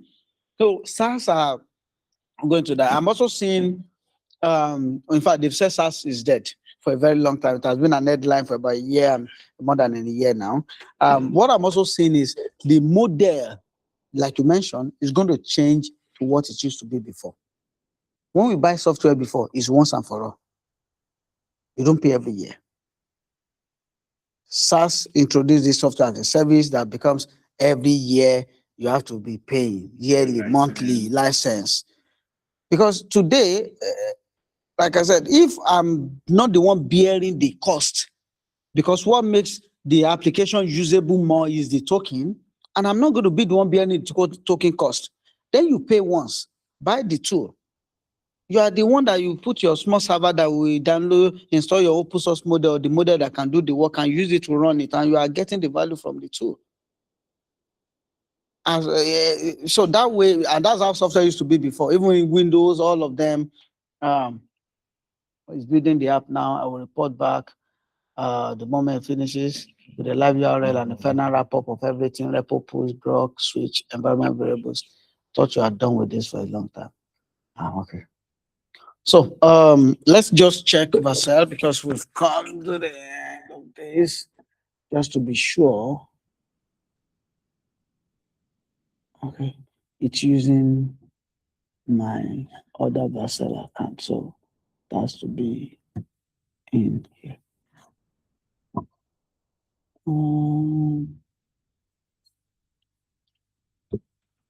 Vercel. Let's use.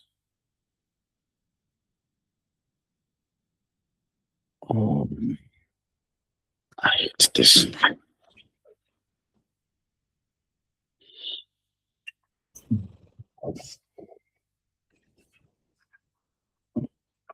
Vercel. Okay. Okay.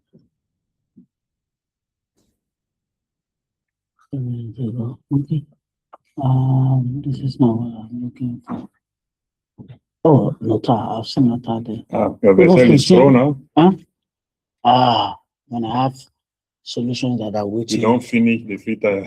No, it's not because of that. Funny enough, I don't have more usage here. There's one here that is deployed main system minutes ago, and there's another now here. Nota. Okay, so Nota ETA. Well done. Start journaling. This guy here, for example, continue. One of it's had error. Okay, this one works. New entry. Tests. Okay, the one here is after this now.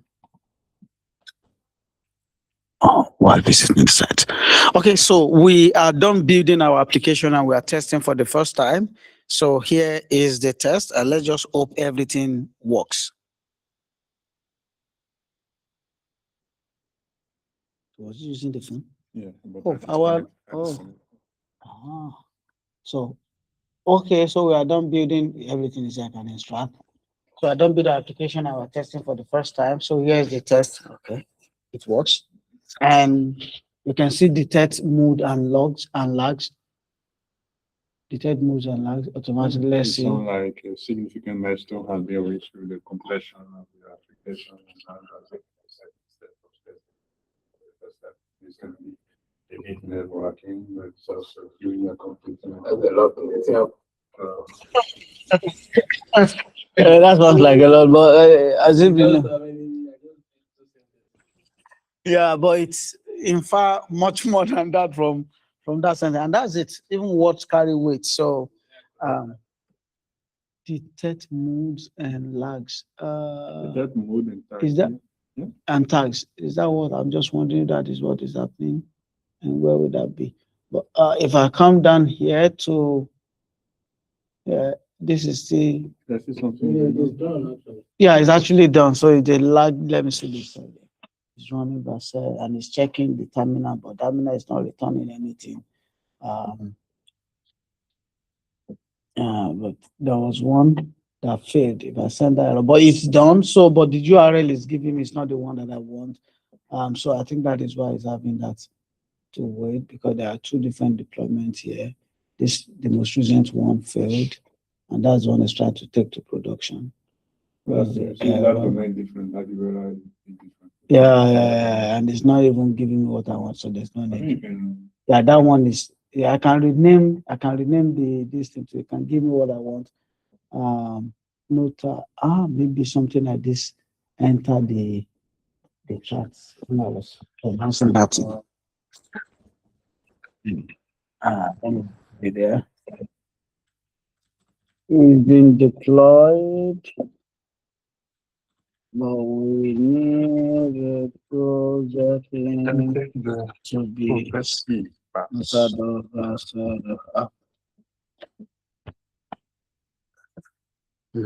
Right. Also check that too. Not affinity. Okay.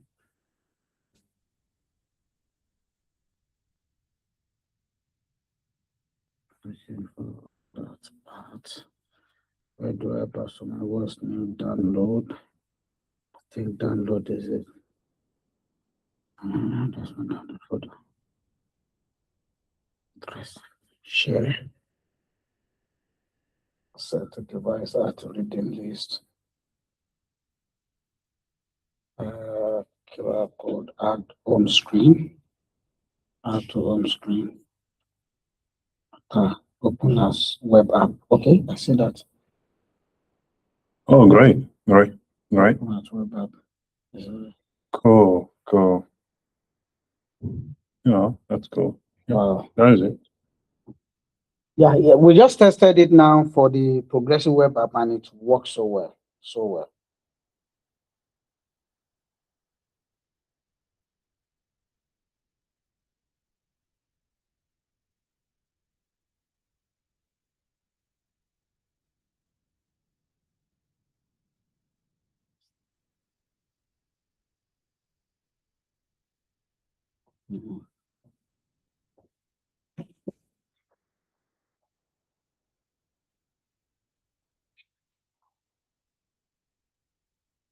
Oh, and I love the mobile part. You see, today entries, chat, inside. Yeah, that's something you don't like. I know, but last time, that's great. That's great. Like you can create kind of tab today. You can add new entry, release of entries, the chat part, Yeah, the okay. inside part. You guys back That's now. cool. That's cool. Okay. Let's use Nota. Oh, maybe that thing is already existing.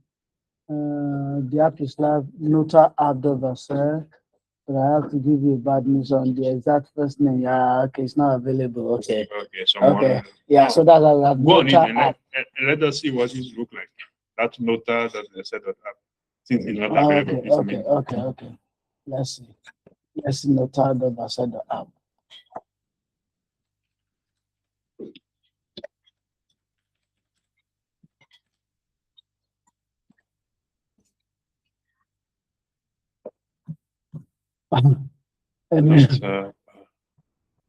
Portuguese, let's even see it in English.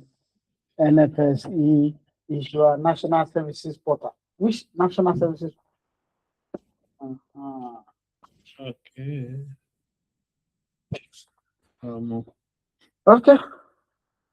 Cool, cool. All right, guys. So any question based on what we've done today? Again, you will all be the tester of this application. I'm going to send the link to you so that you test, you use, you pass feedback. But you can see, this is just dev environment, but we've been able to put this together by meeting 2 times. Next time we are meeting, we're building a mobile application. So that will explore mobile application, React Native, so that it can work on iOS. It can also work on Android.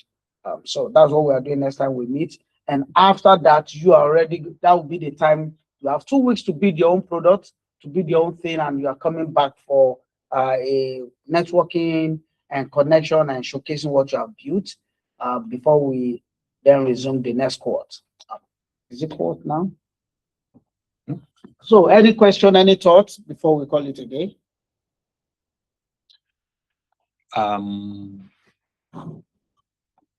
If people want to keep the conversation Yeah. on before the next meetup, Yeah. maybe it's time for us to think about a channel for that instead of just that limited group or just extend it to other people. Yeah, you know, we So have two maybe- options. Exactly. So maybe Utimo has that. okay. Yeah, Okay. it's an open chat community where people can chat even with each other and as well as Oh, okay. as well as on the timeline like Twitter. Okay. Okay. Okay. We'll converge there. Okay. Not everybody on WhatsApp, funny enough. So Yeah. I think that would be great because someone maybe working on something and get stuck and just wanted to hear from other guys. So I think that would be great. all right. Mhm. Okay, so thank you. If there's no other question, see, this is the Codex OpenAI extension, and this is the Cloud extension. But because I was working on different profile and browser profile, I've used that here to do the test. Yeah, this is the community. Okay, this is where the call is being What's your recorded. background? Statistics. I did. Did you get a degree in like Yeah, yeah. States? Yeah. No, that's